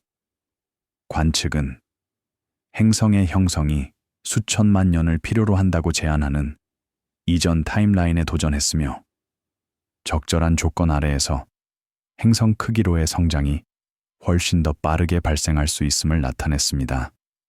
운석에 대한 평행 연구는 태양계의 첫 100만 년 동안 먼지가 어떻게 진화했는지에 대한 보완 정보를 제공했습니다. 최소한의 가열과 변형을 경험한 원시 운석인 탄소질 콘드라이트는 태양 성운에서 일시적인 가열 사건을 통해 형성된 콘드룰이라고 불리는 밀리미터 크기의 포함물을 포함합니다. 단수명 방사성 동위원소를 사용한 이러한 콘드룰의 연대 측정은 그들이 45억 6700만 년 전으로 연대 측정된 태양계의 가장 오래된 고체인 칼슘 알루미늄이 풍부한 포함물 이후 처음 수백만 년 이내에 형성되었음을 나타냈습니다. 운석 내에서 콘드룰의 보존과 콘드룰을 녹인 가열 사건에서 살아남은 태양계 이전 먼지의 더 작은 입자를 포함한다는 사실은 먼지 집합이 빠르게 발생했으며 다양한 기원의 물질을 포함했음을 보여주었습니다. 2000년대와 2010년대를 통해 강화된 원시 운석 내의 태양계 이전 입자의 분석은 이러한 입자들이 원래 동위원소 조성을 유지하면서 더 큰 집합체에 통합되었음을 드러냈습니다. 일부 입자는 주변 물질을 녹인 1500켈빈을 초과하는 온도에서 살아남아 콘드룰 내에 박힌 것으로 나타났습니다. 다른 것들은 수백 켈빈 이상으로 가열되지 않은 미세한 매트릭스 물질에서 발견되었습니다. 환경의 다양성은 태양계 이전 입자가 행성 형성 동안 태양 성운 물질과 철저히 혼합되어 행성체가 태양계가 형성된 성간 먼지의 대표적인 샘플을 포함하도록 보장했음을 시사했습니다. 먼지 응집에 대한 실험 연구는 입자가 어떻게 서로부터 미세한 것에서 거시적 크기로 성장하는지에 대한 통찰력을 제공했습니다. 낙하탑과 포물선 항공기 비행을 포함한 저중력 환경에서 수행된 실험실 실험은 원시 행성 디스크와 관련된 속도와 환경에서 먼지 유사체 사이의 충돌 결과를 측정했습니다. 결과는 밀리미터보다 작은 입자가 정정이 및 분자력을 통해 쉽게 붙어 연속적인 충돌을 통해 성장함을 보여주었습니다. 그러나 센티미터보다 큰 입자는 붙는 대신 튕기거나 조각나는 경향이 있어 추가 집합을 늦추거나 막을 수 있는 성장 장벽을 만들었습니다. 난류 농축과 스트리밍 불안정성을 포함하여 이 장벽을 극복하는 메커니즘은 이론 및 실험 작업에 초점이 되었습니다. 2010년까지 연구자들은 성간 크기로부터 센티미터를 거쳐 킬로미터까지 먼지 성장을 통합하는 상세한 행성 형성 모델을 개발했습니다. 이러한 모델은 먼지가 가라앉고 충돌하고 성장하고 때때로 조각나면서 입자 크기 분포를 추적했습니다. 그들은 먼지를 휘저어 완전한 가라앉음을 방지하는 난류의 효과와 크기에 따라 별을 향해 내부로 표류하게 하는 가스 저항의 효과를 포함했습니다. 모델은 중력이 추가 성장에서 지배적인 힘이 되는 킬로미터 크기의 미행성으로의 성장이 조밀한 덩어리의 중력 붕괴 또는 선호하는 씨앗의 폭주 성장을 포함한 다양한 메커니즘을 통해 발생할 수 있다고 예측했습니다. 세부 사항은 논쟁되었지만 모든 모델은 행성 형성이 필연적으로 성간 먼지 입자로 시작하여 행성계를 생산하기 위해 응집과 중력 강착을 통해 진행되었음을 확인했습니다. 미행성에서 행성으로의 전환은 수백만 년에 걸친 추가 충돌과 합병을 통해 발생했습니다. 컴퓨터 시뮬레이션은 정력적으로 상호작용하고 때때로 충돌하는 킬로미터 크기의 미행성에서 달 크기의 행성 배아에 이르는 물체 개체군을 추적했습니다. 1990년대에 처음 수행되고 중력 상호작용과 충돌 물리학의 점진적으로 더 정교한 처리를 통해 정제된 이러한 시뮬레이션은 행성의 간격, 질량 분포, 암석 내부 행성과 가스가 풍부한 외부 거인의 존재를 포함한 태양계 특징을 재현했습니다. 시뮬레이션은 지구형 행성이 물질의 대부분을 녹이고 다양한 미행성으로부터 상속된 조성을 균질화하는 격렬한 충돌을 통해 형성되었음을 확인했습니다. 이러한 모델과 운석 증거에 따르면 지구의 형성은 태양계 형성 후 약 5천만 년의 달 형성 충격으로 절정에 달했습니다. 그 자체가 더 작은 미행성의 충돌을 통해 형성된 화성 크기의 물체가 비스듬한 각도로 원시 지구를 강타하여 달로 합쳐진 물질을 방출하는 동시에 지구의 멘트를 재용해 시켰습니다. 이 사건에 대한 증거에는 지구와 달 사이의 동위원소 조성의 유사성, 멘틀 물질로부터의 형성과 일치하는 달의 철 고갈 조성, 달의 궤도, 매개 변수를 설명하기 위해 대규모 충격을 필요로 하는 동역학적 고려 사항이 포함됩니다. 충격은 지구의 1차 강착에서 마지막 주요 사건을 나타내며 그 후 행성은 신고, 핵과 멘틀로 분화되고 생명이 결국 나타날 표면 조건을 발전시켰습니다. 달 형성 충격 이후 지구의 표면은 수백만 년 동안 용융 상태에서 식었습니다. 대기의 수증기는 표면 온도가 끓는 점 아래로 떨어지면서 응축되어 최초의 바다를 형성했습니다. 소행성과 해성의 지속적인 폭격은 추가 물과 유기 화합물을 전달했으며 이 물질은 태양 성운의 차가운 외부 지역에서 살아남았나 소행성 내부의 가열을 통해 화학적으로 처리되었습니다. 소행성과 해성을 포함한 잠재적 소스와 비교한 지구물의 동위원소 분석은 대부분의 물이 일반적으로 더 높은 중수소 농축을 보이는 해성보다는 탄소질 콘드라이트와 유사한 소행성에서 왔음을 시사합니다. 이 발견은 행성 형성 동안 다양한 성운 지역의 물질이 혼합되어 조성을 균질화하면서 때때로 이국적인 태양계 이전 신호를 보존했음을 나타냅니다.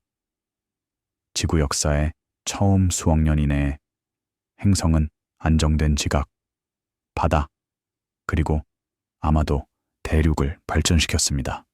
서호주에서 발견된 쇠설성 저르콘의 증거는 이러한 광물이 냉각 마그마로부터 결정화되어 45억 4천만 년 전이나 일찍 형성되었음을 나타내며 달 형성 충격 후 1억 5천만 년 이내에 액체물과 안정된 표면 조건의 존재를 암시합니다.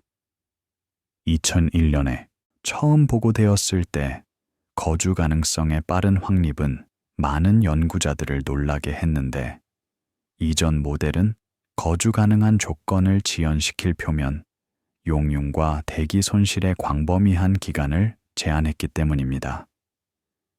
초기 암석의 동위원소 연구와 결합된 지르콘 증거는 빠르게 식고 이전에 생각했던 것보다 훨씬 일찍 생명에 잠재적으로 적합한 표면 조건을 확립한 행성의 그림을 그렸습니다.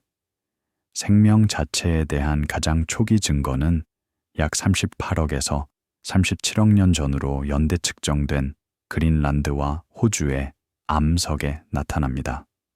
이러한 암석은 생물학적 처리를 시사하는 탄소 동위원소 비율을 가진 흑연과 화석화된 미생물을 나타낼 수 있는 미세한 구조를 포함합니다.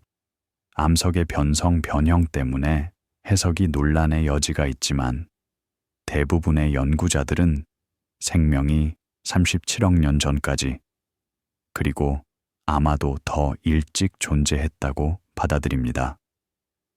지구 형성 후 10억 년 미만 이내에 생명의 빠른 출현은 생명의 기원이 한때 생각했던 것보다 더 짧은 시간 척도를 필요로 하거나 초기 지구의 조건이 생명의 출현에 특히 유리했음을 시사합니다. 생명의 화학적 기원을 이해하는 것은 44억 년에서 38억 년 전 사이의 중요한 기간으로부터 직접적인 증거가 없기 때문에 어려운 것으로 입증되었습니다. 실험실 연구는 운석에서 지구로 전달되거나 대기와 바다에서 합성된 유기분자가 어떻게 자기 복제 시스템으로 조직되었을지 탐구했습니다. 1953년에 유명한 밀러 유리 실험은 환원 대기에서 전기 방전이 단백질의 구성 요소인 아미노산을 생산할 수 있음을 보여주었습니다. 나중의 실험은 이러한 결과를 뉴클러티드 전구체, 지질, 다른 생물학적 분자를 포함하도록 확장했습니다.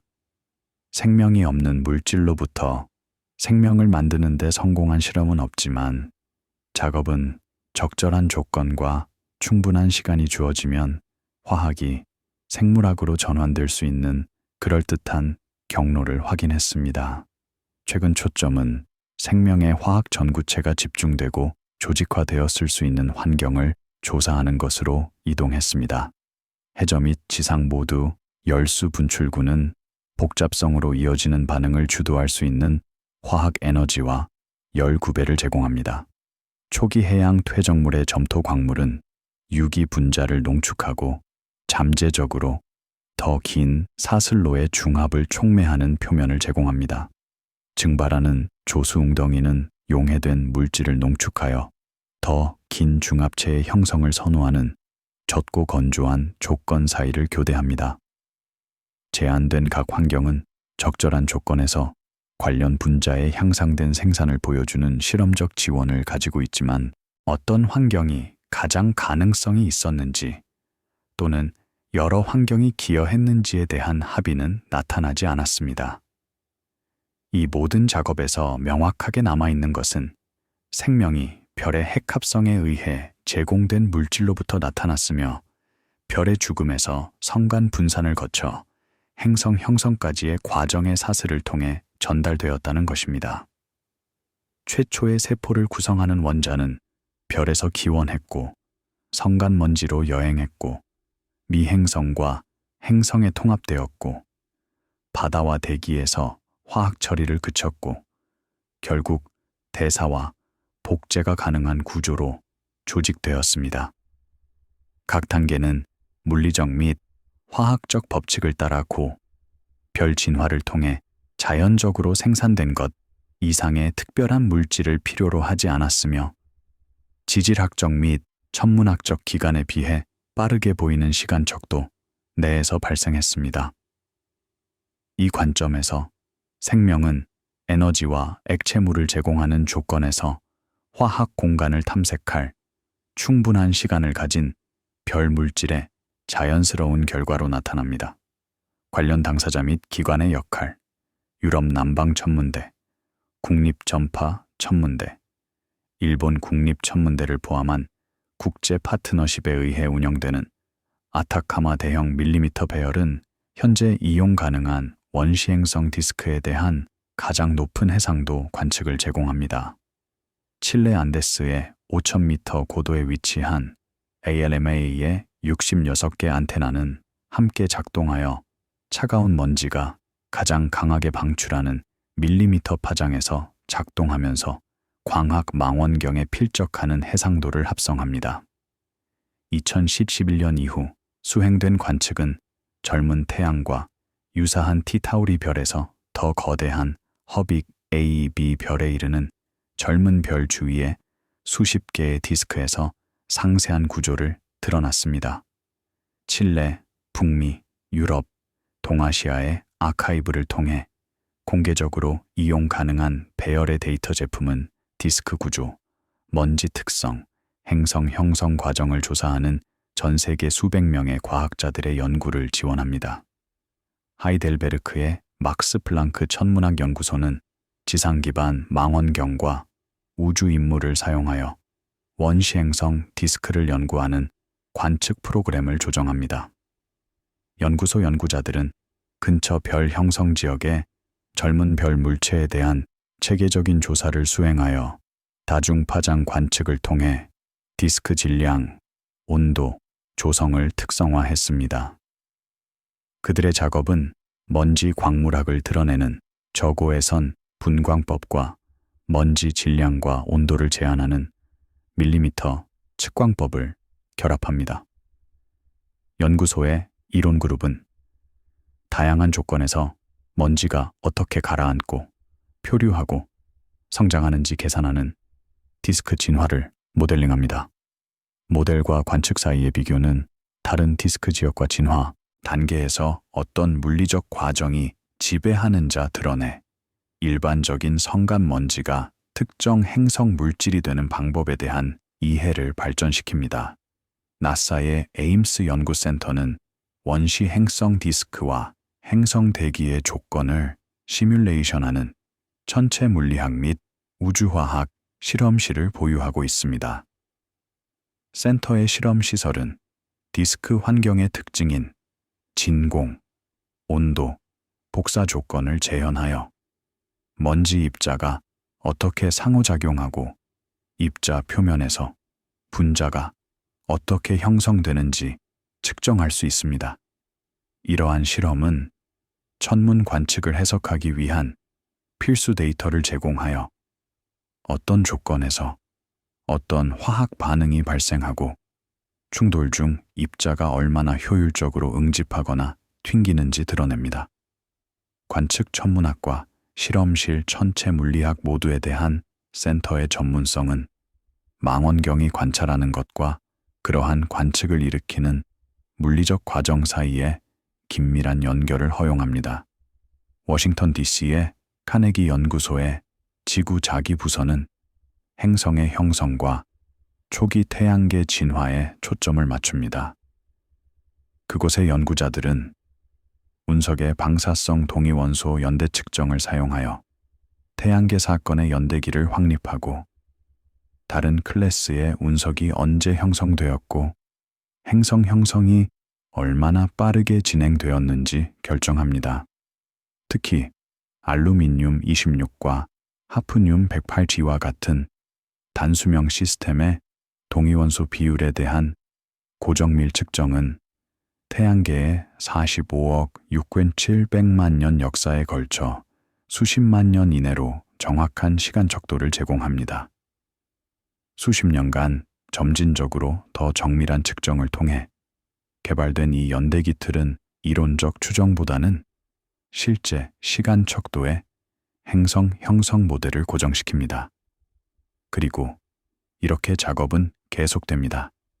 지속적인 관측 프로그램, 운석의 실험실 분석, 디스크 과정의 실험 시뮬레이션, 이론적 모델링을 통해 이 모든 기관들은 성간 먼지가 행성 물질로 변환되고 결국 조직화된 생물학적 시스템으로 어떻게 변환되는지에 대한 포괄적인 이해를 세워왔습니다.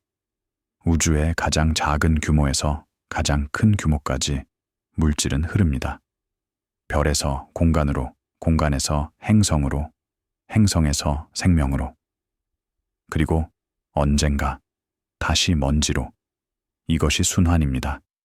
끊임없고 고요하며 모든 것을 연결하는. 오늘 밤 잠들 때 여러분의 몸 안에서 수십억 년 전 별의 심장에서 만들어진 원자들이 조용히 작동하고 있습니다. 그들은 여러분이 생각하고 숨쉬고 존재하도록 합니다. 그리고 언젠가 그들은 계속 여행할 것입니다. 다른 형태로, 다른 장소에서, 하지만 영원히 같은 순환 속에서. 편안히 쉬세요. 별빛 속에서. 좋은 밤 되세요.